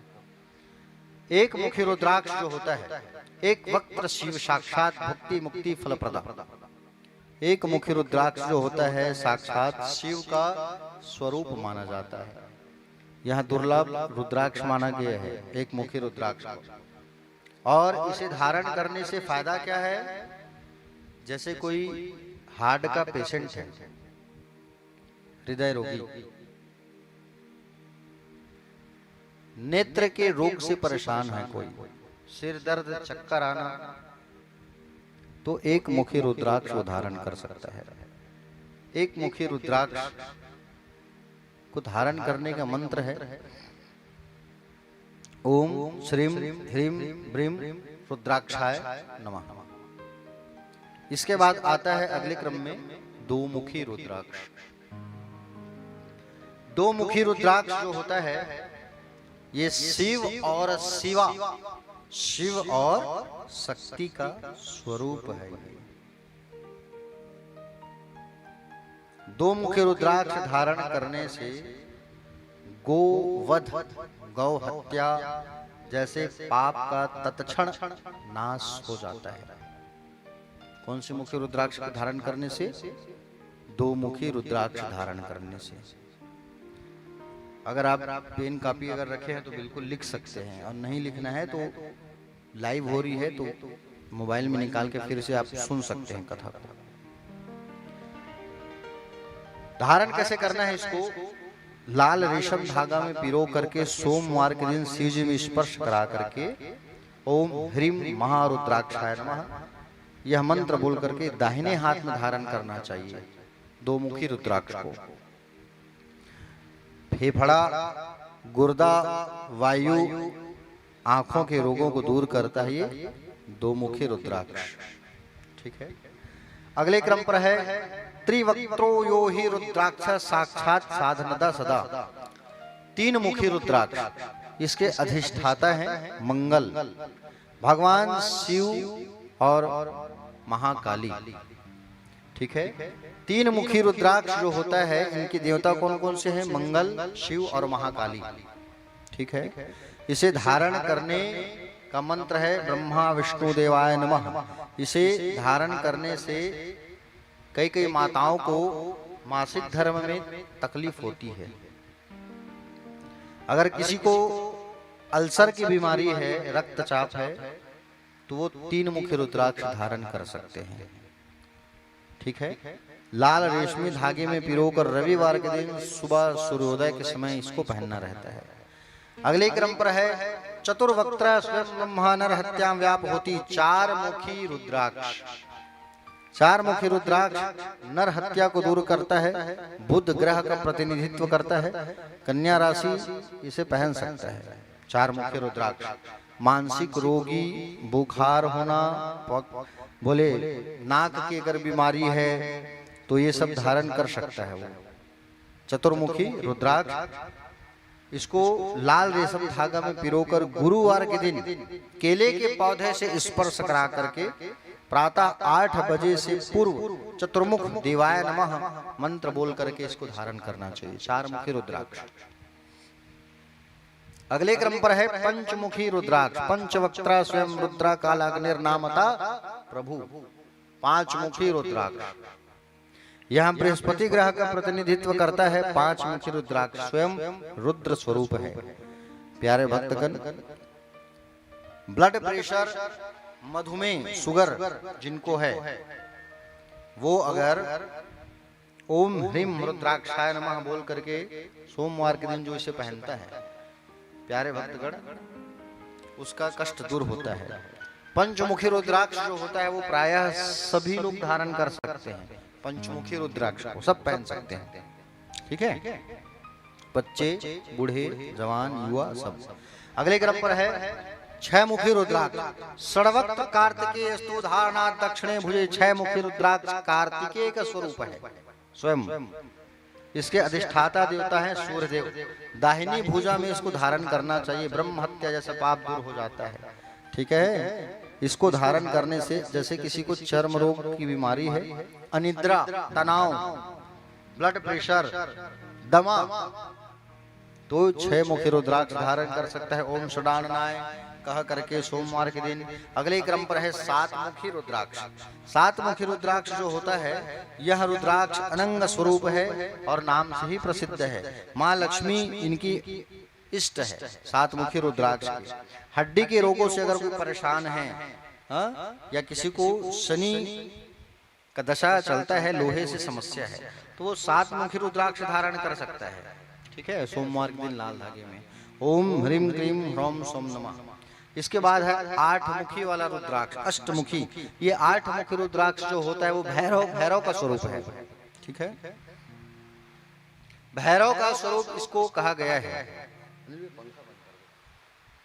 अष्टमुखी रुद्राक्ष, 8 मुखी रुद्राक्ष, इसको गणेश का स्वरूप माना गया है। रिद्धि सिद्धि के दाता है और इस रुद्राक्ष को धारण करने से मनुष्य जो है पुरनायु होता है, मृत्यु के पश्चात शूलधारी शंकर हो जाता है। और प्यारे, इसको धारण करने से भगवान गणेश की कृपा बनी रहती है, व्यापार अच्छा चलता है। श्री मंगल गणेशाय नमः मंत्र का जाप करके हमको इसको धारण करना चाहिए। अगले क्रम पर है 9 मुखी रुद्राक्ष। 9 मुखी रुद्राक्ष भैरव और कपिल मुनि का प्रतीक माना गया है। इसे धारण करने से फायदा क्या है? इसे धारण करने से समस्त रोगों का नाश होता है। ओम ह्रीम वम यम रम लम नमः। अगले क्रम पर है 10 मुखी रुद्राक्ष, 10 मुखी वाला। अब आप कहोगे महाराज इसको पहचान कैसे करेंगे कि रुद्राक्ष को एक मुखी है कि 2 मुखी है, 3 मुखी, कैसे जाने? जिसमें जितनी लकीर होती है वो उतनी मुखी का रुद्राक्ष होता है। ठीक है, जैसे एक मिनट,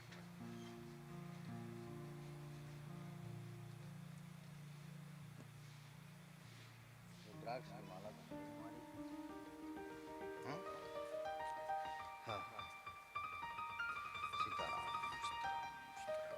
जैसे रुद्राक्ष, ये बहुत छोटी है, जप करने की है। ये रुद्राक्ष जो है बीच में तो ऐसा लाइन देखना, अब लाइन रहता है, जितना लाइन रहेगा उतनी मुखी वो रुद्राक्ष कहलाती है। याद रखना, 2 लाइन है तो 2 मुखी, 3 है तो 3 मुखी, 4 है तो 4 मुखी, ऐसा 5 लाइन है तो पंचमुखी। बड़ा रुद्राक्ष,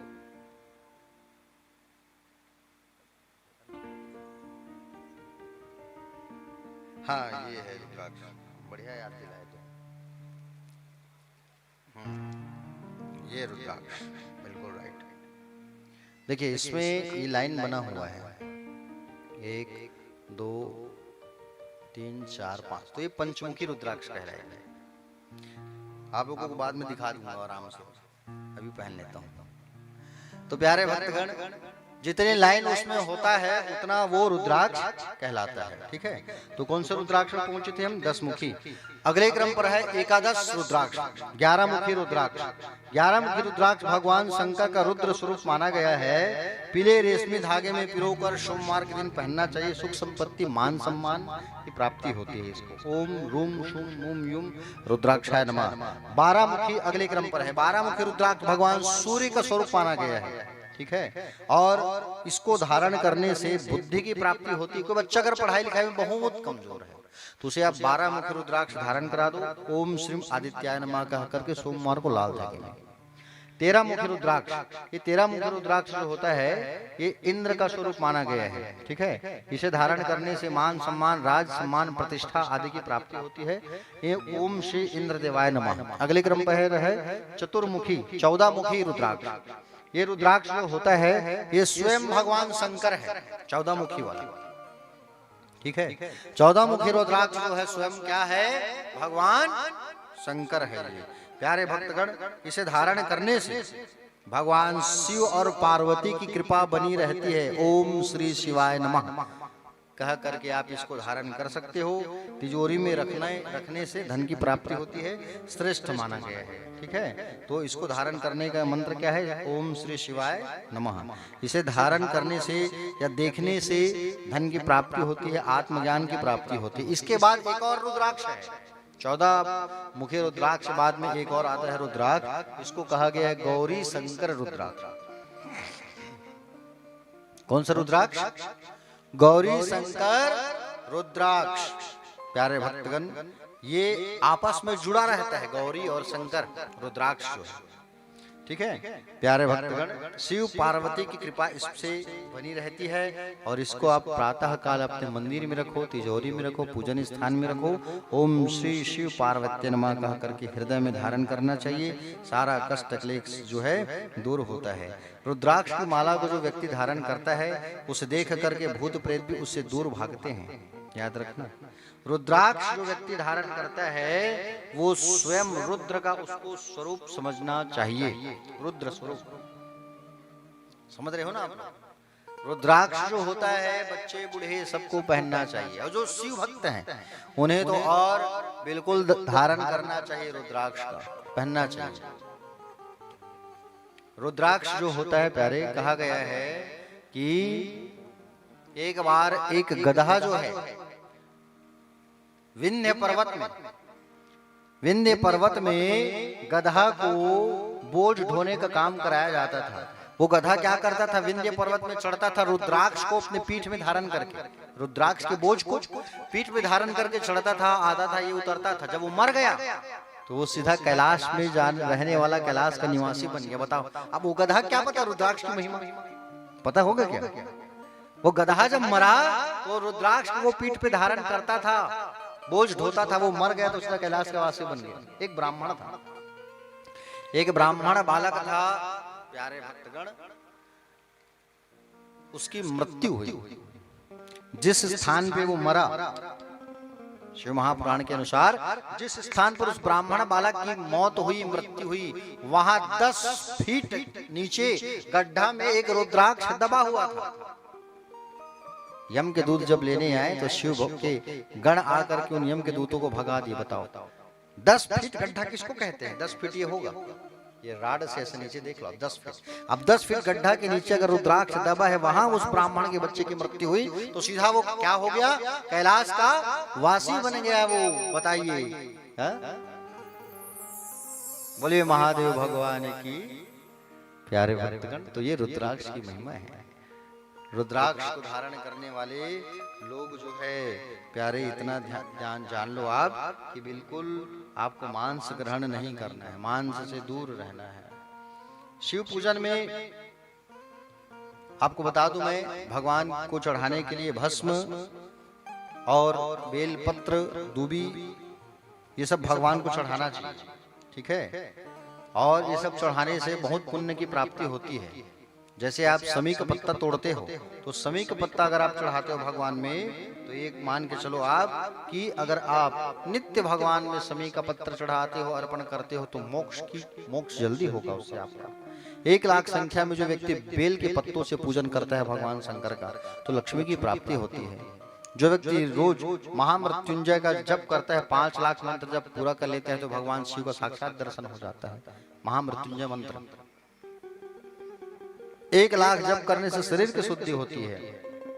ठीक है, और जिनको मोक्ष चाहिए वो 1 लाख संख्या में दूबी भगवान शंकर में चढ़ाए। 1 लाख की संख्या में अगर दूबी सूख भी जाता है और भगवान को आप अर्पण करते हो तो वो भगवान पे चढ़ता है। सूखा दूबी भी याद रखना। लंबी आयु के लिए 1 लाख दूबी चढ़ाइए। पुत्र नहीं है आपके तो 1 लाख की संख्या में लाल धतूरा का फूल भगवान शंकर पे चढ़ाइए। अलसी के फूल से अगर आप भगवान शंकर की पूजा करते हो तो भगवान विष्णु भी प्रसन्न होते हैं, याद रखना। मोक्ष चाहिए तो समी के पत्तों से पूजन करो। वाहन में समस्या चल रहा है, गाड़ी घोड़े में समस्या चल रहा है, या वाहन खरीद नहीं पा रहे हो, तो चमेली के फूल से भगवान शंकर की पूजा करो। कौन से फूल से? चमेली के फूल से भगवान की पूजन करो। अगर किसी लड़के की विवाह नहीं हो रही है, हाँ, तो बेला के फूल से भगवान शंकर की पूजन करें। अन्न की कमी रहती है घर में पैसा आता है, लक्ष्मी चली जाती है, अन्न नहीं खरीद पाते हो तो जूही के फूल चढ़ाओ भगवान शंकर को, ठीक है। सुख संपत्ति चाहिए, परिवार अच्छा रहे महाराज, ये आप कामना करते हो भगवान शंकर से, तो हर श्रृंगार के फूल से भगवान शंकर की पूजन करो। शत्रु बहुत हो गए हैं आपके तो कुछ मत करो, राई के फूल से भगवान शिव की पूजन करो, राई का फूल, ठीक है। राई के फूल से भगवान शिव की पूजन करोगे तो शत्रुओं का नाश होता है। मूंग से भी पूजा होता है भगवान शिव का, मूंग अगर चढ़ाते हो भगवान शंकर पे, भगवान बहुत प्रसन्न होते हैं। अरहर के पत्तों से श्रृंगार करते हो बाबा भोलेनाथ का, तो बाबा भोलेनाथ उससे भी बहुत ज्यादा प्रसन्न होते हैं। अरहर समझ गए ना, खेत में बोते हो आप लोग, बताने की वैसे मुझे जरूरत नहीं है। बोले महादेव भगवान की। बिल्व पत्र की महिमा तो ऐसा है प्यारे, आपको क्या बताऊं मैं।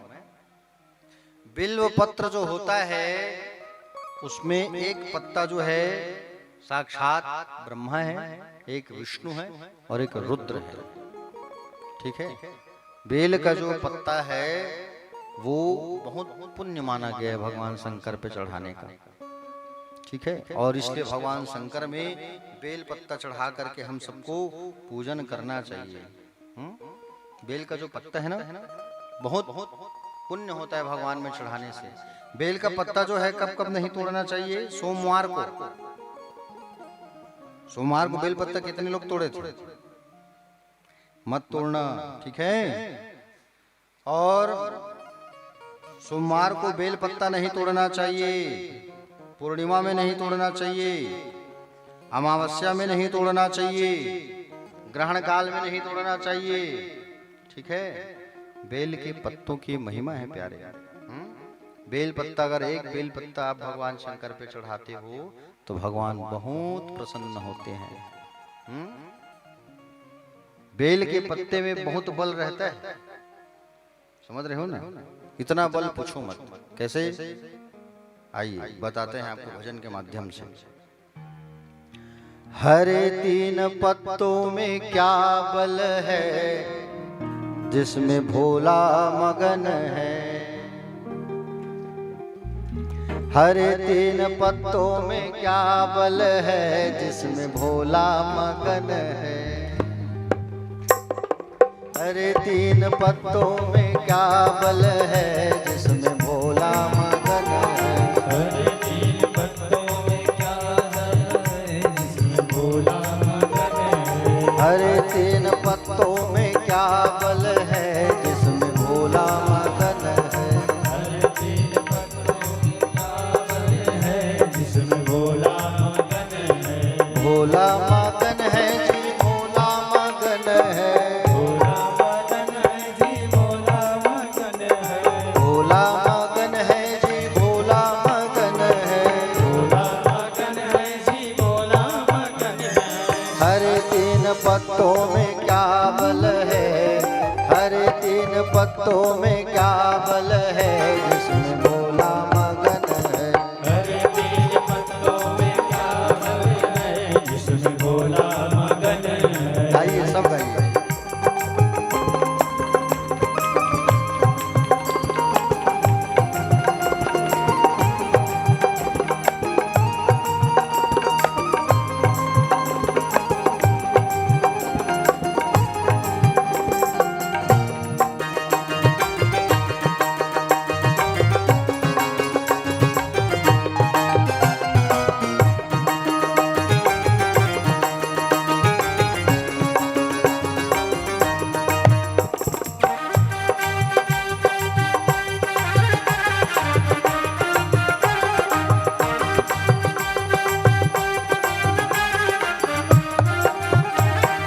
सरयू मगन है, गोमती मगन है।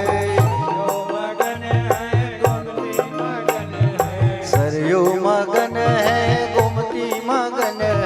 सरयू मगन है, गोमती मगन है।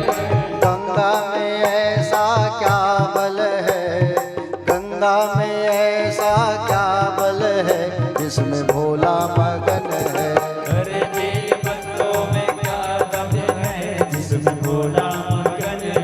हरे तीन पत्तों में क्या बल है, जिसमें भोला मगन है।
ततैया मगन है,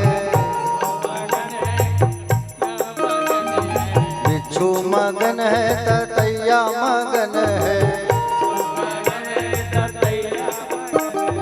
नागों में ऐसा क्या बल है, नागों में ऐसा क्या बल है, जिसमें भोला मगन है। हरे तीन पत्तों में क्या बल है, जिसमें भोला मगन है। हरे तीन पत्तों में क्या बल है, जिसमें भोला मगन है। हरे तीन पत्तों में क्या बल है,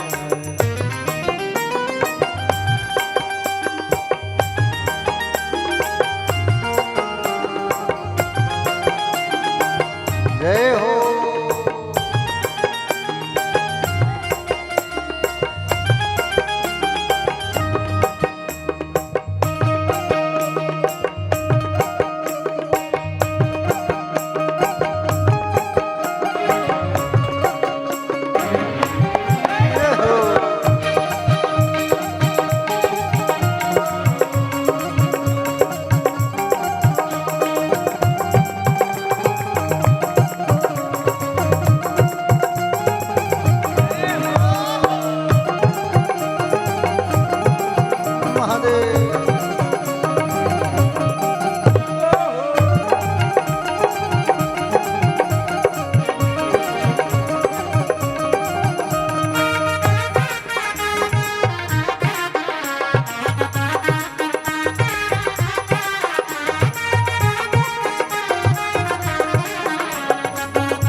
ढोलक मगन है मंजीरा मगन है,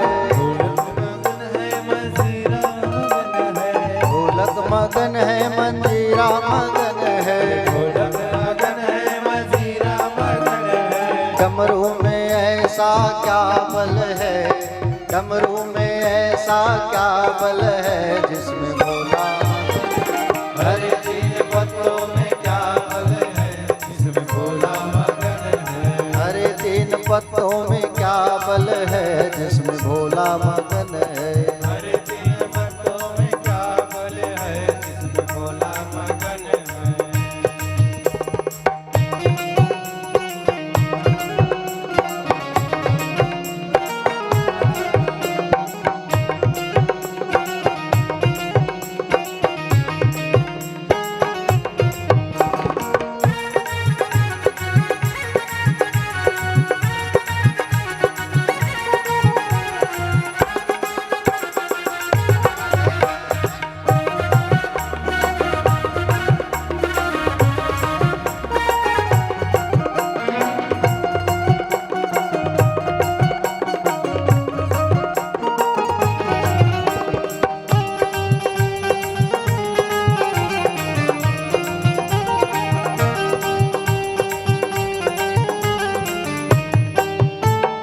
लड्डू मगन है पेड़ा मगन है, लड्डू मगन है पेड़ा मगन है।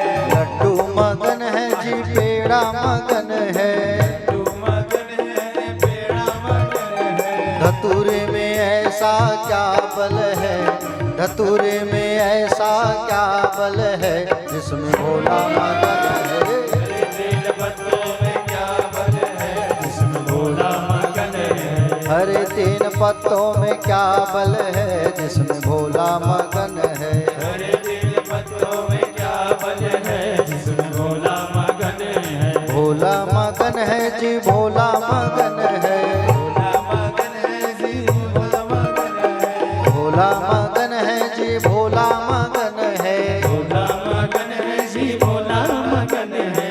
हर तीन पत्तों में क्या बल है, हर तीन तीन पत्तों में क्या बल है जिसमें भोला मगन है। हरे तीन पत्तों में क्या बल है जिसमें भोला मगन है। हरे तीन पत्तों में क्या बल है जिसमें भोला मगन है। हरे तीन पत्तों में क्या बल है जिसमें भोला मगन है। जिसमें भोला मगन है। भोला मगन है। जिसमें भोला मगन है। भोला मगन है। जिसमें भोला मगन है। भोला मगन है। जिसमें भोला मगन है।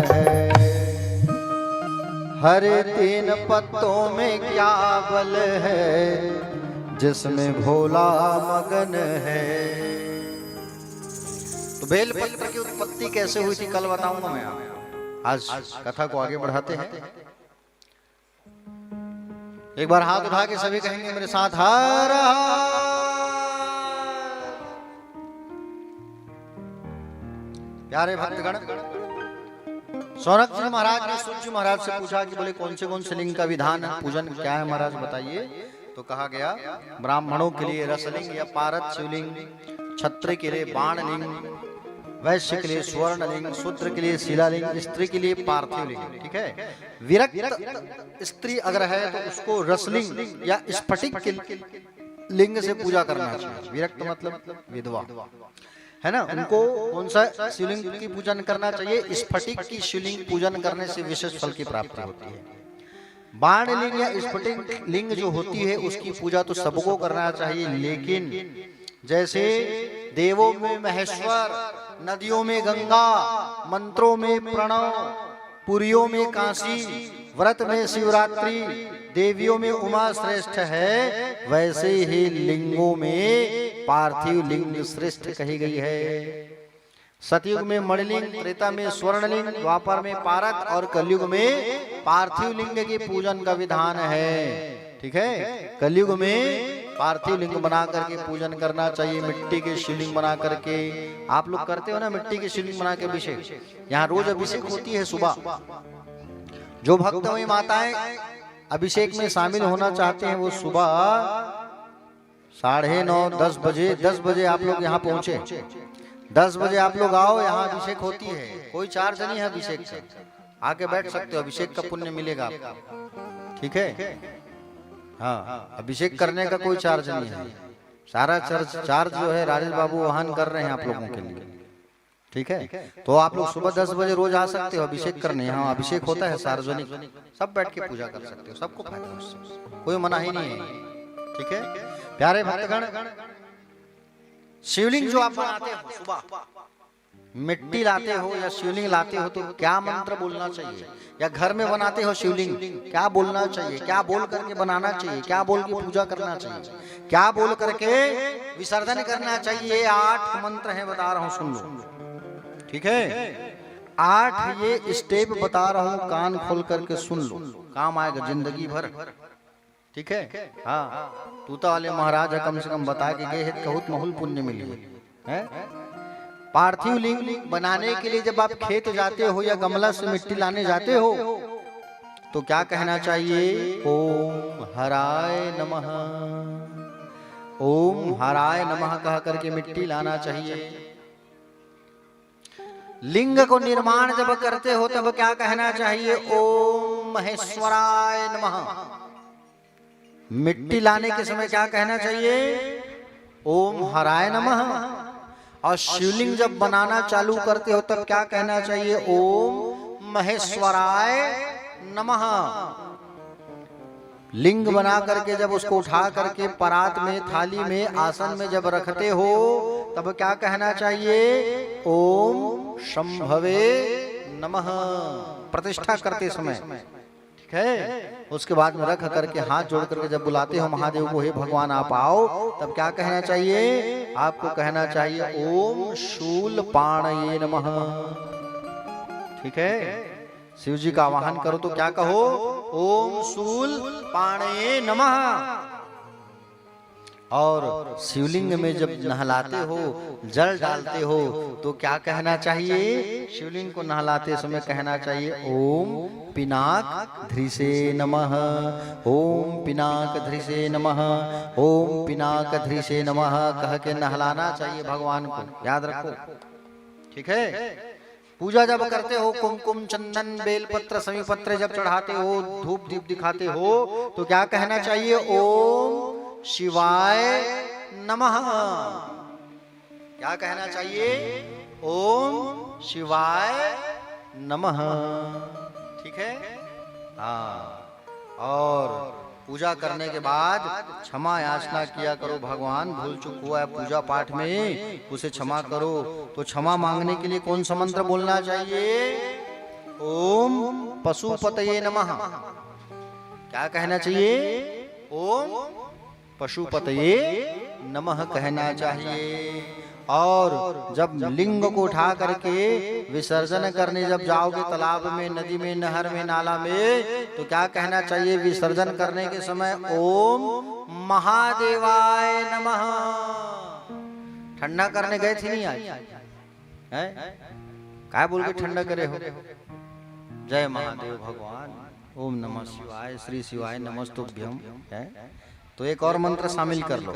विसर्जन करते समय क्या कहना है? ओम महादेवाय नमः। ओम महादेवाय नमः कहा करके विसर्जन करना है आपको। ठीक है। प्यारे भक्तगण,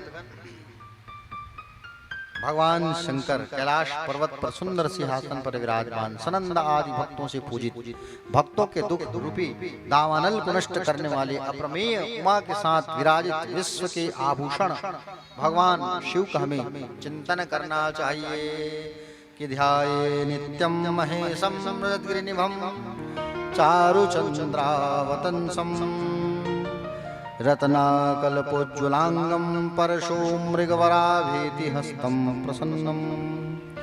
कि पद्मासनं समन्ताद् व्याघ्रकृत्यं वसानं विश्वान्यं विश्वबीजं निखिलभैरं पंचवक्त्रं त्रिनेत्रं। बोले महादेव भगवान की हर हर। प्यारे भक्तगण, भगवान शंकर हमेशा मुस्कुराते रहते हैं, प्रसन्न चित्त रहते हैं, इसलिए भगवान शंकर के भक्तों को भी प्रसन्न रहना चाहिए। देखो कितना लिंग बना के पूजा करने से क्या फायदा होता है ये बता रहा हूँ, सुनो। ठीक है। धन चाहिए तो 500 पार्थिव लिंग बनाओ, छोटा छोटा छोटा छोटा छोटा, एक साथ 500 लिंग बना के पूजन करो। पुत्र चाहिए तो 1500 पार्थिव लिंग बना के पूजा करो। वस्त्र चाहिए 500 नग पार्थिव लिंग बना के पूजा करो। मोक्ष चाहिए 1 करोड़ शिवलिंग बना के पूजन करो। और भूमि चाहिए तो 1000 पार्थिव लिंग बना के पूजा करो। पुत्र प्राप्ति करना हो शीघ्र तो 55,000 आप शिवलिंग बना के पूजा कर सकते हो। शिवलिंग में सबका अधिकार है, सब पूजा कर सकते हैं। बिल्व पत्र के सहित हमको शिव जी की पूजन करना चाहिए। आगे आया नैवेद्य का मामला, भगवान शिव का प्रसाद खाना चाहिए कि नहीं खाना चाहिए। देखो भगवान शिव जहाँ स्वयंभू शिवलिंग होते हैं या 12 ज्योतिर्लिंग होते हैं, वहां पर का जो प्रसाद है वो सब खा सकते हो। लेकिन मंदिर का जो शिवलिंग है, जो मंदिर स्थापना किए हो, वहां पे जब भी भोग लगाओगे तो शिवलिंग में चढ़ाना मत। वहां पे चंड का अधिकार होता है, भगवान शिव के गण ही सेवक चंड, उसका अधिकार होता है। भोग जब भी लगाओ तो शिवलिंग में दूर से रखो। जैसे यहाँ शिवलिंग है तो थोड़ा दूर रखो और कहो बाबा आप प्राप्त कर लो, उस भोग को खाओ। लेकिन शिवलिंग में जो चढ़ा चुके हो उसको मत खाना। ठीक है। शिवलिंग में आप कई लोग देखना भोग लगा रहे लिंग में ही रख देते हैं, जलहरी में ऊपर, लो बाबा खाओ करके। है ऐसा भोग नहीं लगाना चाहिए। थोड़ा दूर रखो, दूर रख करके भोग अर्पण करो, बाबा खा लो। जो शिव के प्रसाद को नहीं खाता है उसके जन्म जन्मांतर के पुण्य नष्ट हो जाते हैं। शिव महापुराण में ये भी कहा गया है कि शिव के नैवेद्य को केवल देख लेने से मनुष्य का पाप दूर हो जाता है, पाप नष्ट हो जाता है। शिव के नैवेद्य को केवल देखने मात्र से मनुष्य का पाप नष्ट हो जाता है। और कहीं शिव के नैवेद्य को अगर कोई व्यक्ति खा ले तो फिर सोचो उसका क्या होगा। इसलिए सबको शिव जी का प्रसाद खाना चाहिए। भस्म, रुद्राक्ष और पंचाक्षर मंत्र ये जिसके पास है वो चलता फिरता तीर्थ है। ठीक है। क्या क्या? भस्म, रुद्राक्ष और मुख में पंचाक्षर मंत्र ओम नमः शिवाय। ये जिसके पास है उसे कभी कोई कष्ट नहीं हो सकता। ठीक है। शिव कथा कहां से प्रारंभ हुई? शिव कथा जो है सनकादिक मुनियों ने व्यास जी को सुनाया है और नारद जी को उनके पिता ने सुनाया है। नारद जी सुने हैं कथा अपने पिता से शिव महापुराण की। तो कैसे सुने, क्या सुने?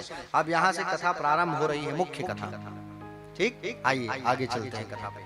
प्यारे भक्तगण, एक समय की बात है, नारद जी महाराज हेमगिरी हिमालय के उस पवित्र गुफा, पवित्र स्थान पर तपस्या में लीन थे। हेमगिरी गुहा एक अति पावनी, बह समीप सुर सरी सुहावनी। मानस में वर्णन है इसका। क्या कहा गया है मानस में कि हेमगिरी गुहा एक अति पावनी, बह समीप सुर सरी सुहावनी। हिमालय के समीप सुंदर स्थान पर नारद जी महाराज खूब तपस्या कर रहे थे। सुंदर शोभा, झरना, जल, पक्षी सब वहां पर नारद जी जब तपस्या कर रहे थे तो इंद्रदेव को डर लगने लगा कि कहीं तपस्या करके इंद्रासन को ना जीत ले। अब नारद अगर तपस्या कर लिया तो इंद्र लोग को मांग के क्या करेगा? बैकुंठ में जाएगा या कैलाश में जाएगा? इंद्र थोड़ी बनना है उसको। लेकिन ये इंद्र डर गया और डर करके कामदेव को भेजा कि जाओ और जा करके उसके तपस्या को भंग करो नारद जी का।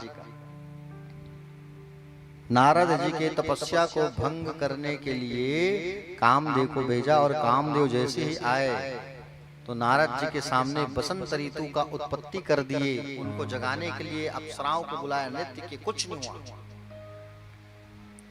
नारद जी को काम स्पर्श नहीं कर पाया, काम जगा ही नहीं पाया। क्यों? क्योंकि महादेव की कृपा थी, भोले न बाबा की कृपा थी। कामदेव चरणों में गिर गया नारद जी की और माफी मांगने लगे, हे नारद जी मुझे क्षमा कर दो, मुझसे गलती हो गई। नारद जी उठे, जागे, पूछा क्या हुआ कामदेव, क्यों मेरे चरणों को पकड़े हुए हो? तो कहे कि बोले मैं आपको जगाने आया था इंद्र के आदेश पर, लेकिन मैं आपको नहीं जगा पाया। आप मुझे श्राप मत देना महाराज, बस यही क्षमा कर रहा हूँ। नारद जी ने कहा मैं तुम्हें क्यों श्राप दूंगा, चिंता ना करो। नारद जी वहां से सीधे प्रसन्न हो गए, आनंदित हो गए कि अरे मुझे कामदेव नहीं जीत पाया। कामदेव जो है मुझे मेरी तपस्या को भंग नहीं कर पाया, ऐसा नारद जी के अंदर अभिमान आ गया। और नारद जी के अंदर जैसे अभिमान आया तो नारद जी के अभिमान को लेकर के नारद जी के अंदर अहंकार आया। और अहंकार जब आया तो शिव माया से मोहित थे नारद जी। कहाँ गए? कैलाश पर्वत चले आए। और कैलाश पर्वत जब आए तो बाबा भोलेनाथ ने देखा नारद जी आ रहे हैं, प्रसन्न हो गए। अब नारायण की कथा सुनने को मिलेगा, नारायण के भक्त हैं ये। तब नारद गवने शिव पाही, जिता काम अहमिति मन माही। नारद जी कहाँ गए? कैलाश पर्वत पर शंकर जी से मिलने पहुंचे। जैसे ही नारद जी, भगवान शंकर प्रसन्न हो गए कि अब रामचरित्र मानस सुनने को मिलेगा। लेकिन कहाँ? वहां पे रामचरित नहीं, वहां पर तो मार चरित सुना दिया। नारद जी ने अपनी कथा सुना दिया। मार चरित शंकर ही सुनाए, अति प्रिय जान महेश दिखाए। अपनी कथा सुनाया। बोले भोलेनाथ आपको प्रणाम। बोले बोलिए नारद जी। बोले क्या बताऊं, आज कामदेव आया था लेकिन मेरी तपस्या को भंग नहीं कर पाया। बोले मैं इतना बड़ा हूं? भगवान शंकर ने इस बात को सुन करके कहा कि बोले सुनो। शंकर जी ने नारद जी से कहा कि बार बार निवेदन कर रहा हूं मैं आपसे महाराज, जो बात आप मुझे बता रहे हो उसे भूल करके नारायण को मत बताना। आप उसे भूल करके भी आप नारायण को मत बताना, नहीं तो गड़बड़ हो जाएगा। बार बार आपसे निवेदन कर रहा हूं। नारद जी को लगा कि शंकर भगवान के मन में मेरे लिए काम को जीत के मैं आया हूं, इसलिए ईर्ष्या हो गया है, ईर्ष्या हो रही है भोले बाबा को, इसलिए मुझे श्री हरि के सम्मुख जाने से मना कर रहे हैं। ऐसा सोचते विचारते बार बार कहने पर भी नहीं माने। और प्यारे भक्तगण बार बार कहने पर जब भी नहीं माने तो कहाँ चले गए? बैकुंठ लोक चले गए नारद जी। अब बैकुंठ लोक गए, एक बार कर तल बर बीना, गावत हरि गुण गान प्रवीणा। सुंदर अपने उस अहंकार को लेकर के नारद जी कहाँ गए? नारद के पास। अहंकार में देखो सब चले गए। पहले ये अहंकार, प्यारे भक्तगण, पहले अहंकार 5 अक्षरों का होता था। हिरण्याक्ष, हिरण्यकश्यप। बाद में अहंकार 3 अक्षर का हुआ रावण, ठीक है। बाद में 2 अक्षर का हुआ ये अहंकार जो है कंस। अब कलयुग जब आया तो ये अहंकार 1 अक्षर का हो गया है मैं। समझ रहे हो ना? मैं ऐसा करूंगा, मैं ऐसा कर दिया, वो अहंकार है हमारे अंदर का, वो राक्षस है। कभी मैं शब्द मत लाना अपने अंदर। और वही मैं आ गया है नारद जी के पास। नारद जी गए कहाँ? वैकुंठ के में भगवान नारायण के पास। श्रीमन नारायण प्रसन्न हो गए, आइए आइए नारद जी, आइए आइए। और नारद जी ने सारा हाल अपना बता दिया। बोले प्रभु, बोले मैं तपस्या कर रहा था, लेकिन वहां पर मैं तपस्या कर रहा था तो कामदेव आया मुझे जगाने के लिए, लेकिन जगा नहीं पाया, मेरी तपस्या को भंग नहीं कर पाया। अच्छा, भगवान नारायण ने देखा कि नारद जी के अंदर अभिमान आ गया है, अहंकार आ गया है, और इस अहंकार को दूर करना मुझे बहुत जरूरी है। देखो भगवान के जो भक्त होते हैं ना, तो भक्तों के अंदर अहंकार नहीं होना चाहिए, सरलता का भावना होना चाहिए, व्यवहार होना चाहिए, मिलनसार होना चाहिए भक्त को। अब भगवान के भक्तों के अंदर अहंकार कदाचित नहीं आना चाहिए प्यारे, ठीक है ना प्यारे भक्तगण। नारद जी जो है भगवान श्रीमन नारायण से भेंट करके मुलाकात करके जब वापस जा रहे थे, तब भगवान नारायण ने 100 योजन विस्तार वाला एक नगरी बनाया, माया की नगरी। कौन सी नगरी? जोर से बोलो। माया की नगरी बना दिया। किसने? भगवान नारायण ने। और माया की नगरी का निर्माण कर दिया। उस माया की नगरी के राजा का नाम था शील निधि। क्या नाम था? शील निधि। उसकी एक कन्या थी जिस कन्या का नाम था विश्व मोहिनी। उस माया की नगरी में नारद जी प्रवेश कर गए, और उस नगरी में जैसे नारद जी जब प्रवेश किए तो वहां पर जोर शोर से चर्चा चल रही थी कन्या के विवाह का। राजा शील निधि ने देखा नारद जी आए हैं, सुंदर स्वागत किया, आओ महाराज आओ आओ आओ, स्वागत है, आओ आओ बैठो आओ। नारद जी का खातिरदारी किया शील निधि ने। ये माया की नगरी है ना, माया का राजा है। नारद जी का स्वागत किया गया। शील निधि ने अपनी कन्या को बुलाया, और अपनी कन्या को बुला करके नारद जी के पास बैठाया। नारद जी से निवेदन किया कि बोले हे प्रभु नारद जी, बोले आप मेरी बेटी के हाथ को देखो जरा, बोले इनकी भविष्य बताओ, इसका भविष्य कैसा है? नारद जी प्यारे भक्तगण जैसे हाथ को देखे तो क्या कहा कि सुतेयम तव भूपा सर्वलक्षण लक्षिता महाभाग्यवती धन्या लक्ष्मीरीव गुणालया। बोले इस कन्या के अंदर बहुत सारा गुण है महाराज। अरे सब लक्षणों से युक्त है आपकी कन्या, महाभाग्यशालिनी है, लक्ष्मी जी के समान गुण भंडार है इनके अंदर। और जो इससे विवाह करेगा वो अमर हो जाएगा, जो इससे शादी करेगा उसे युद्ध भूमि में कोई हरा नहीं पाएगा। ऐसा गुण है आपकी बेटी के अंदर। ऐसा वर्णन कर ही रहे थे नारद जी की। नारद जी के मन में विचार आ गया क्यों ना इस कन्या से मैं ही शादी कर लूं। नारद जी भविष्य बताए, और नारद जी के मन में ही ये बात आ गया कि क्यों ना मैं ही शादी कर लूं इस कन्या से, और इस कन्या से मैं शादी कर लूं, ऐसा विचार आया। और बस 2 दिन बाद कन्या का स्वयंवर था, शादी था। नारद जी चले गए कहाँ? श्रीमन नारायण भगवान के पास। और हरिसन मांगो सुंदरताई। नारद जी पहुंच गए बैकुंठ लोक, और बैकुंठ में जा करके प्रणाम करते हैं भगवान से, कहते हैं भगवान बोले ऐसा सा बात है, मेरी भी मन है शादी करने का, और मेरी भी इच्छा है विवाह करने का। तो आप एक काम करो, आप अपना सुंदरता, अपना चेहरा मुझे उधारी में दे दो। बताओ क्या कहा नारद जी ने? अपना चेहरा मुझे दे दो। अब आपसे कोई अपना आपका चेहरा मांगे तो आप दोगे क्या राजेश बाबू? बताओ। नहीं तो कोई थोड़ी देगा भाई अपना सुंदरता, अपना चेहरा। यहाँ तक के कोनो पूछ दी का क्रीम लगा था स्नोनी थे, हाँ बहनी बता, पड़ोसी पड़ोसी पूछ दिए है। अब वो लगाती है विको टर्मरिक, लेकिन वो क्या बताएगी फेयर लवली। वो कभी नहीं चाहेगा कि सुंदरता प्राप्त हो, उसका चेहरा खराब हो जाए, मेरे से सुंदर कोई ना हो। यही सोचते हैं सब, यही चाहते हैं कि नहीं? नारद जी ने अपना मांगा, क्या मांगा नारद जी ने? नारायण से उसका मुखौटा, चेहरा। भगवान आप अपने चेहरे को उधारी में मुझे दे दो। हरि सन मांगो सुंदरताई। आपन रूप देहु मोहि प्रभु, प्रभु मोहि आन भांति नहीं पावो ओहि।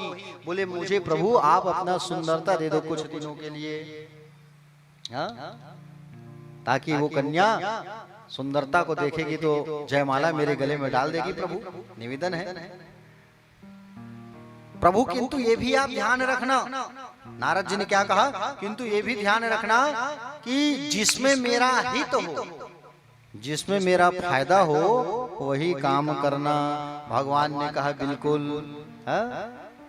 अब भगवान ने दे दिया कौन सा चेहरा? बंदर का चेहरा। किसको?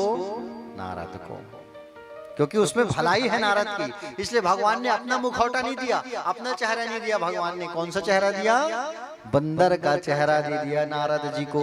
और बंदर का चेहरा लेकर के नारद जी जो है, बंदर वानर का मुख लेकर के उस शादी में स्वयंवर में जा करके राजकुमारों के लाइन में लास्ट में जा करके बैठ गए। शील निधि राजा की बेटी विश्व मोहिनी वरमाला लेकर के आई, गले में माला डालूंगी मैं कह करके। दो चार राजकुमार के बाद में नारद जी बैठे थे और सबसे अंतिम पंक्ति में उसी लाइन में श्रीमन नारायण भगवान भी आकर के राजकुमार का रूप बना के बैठ गए। कौन?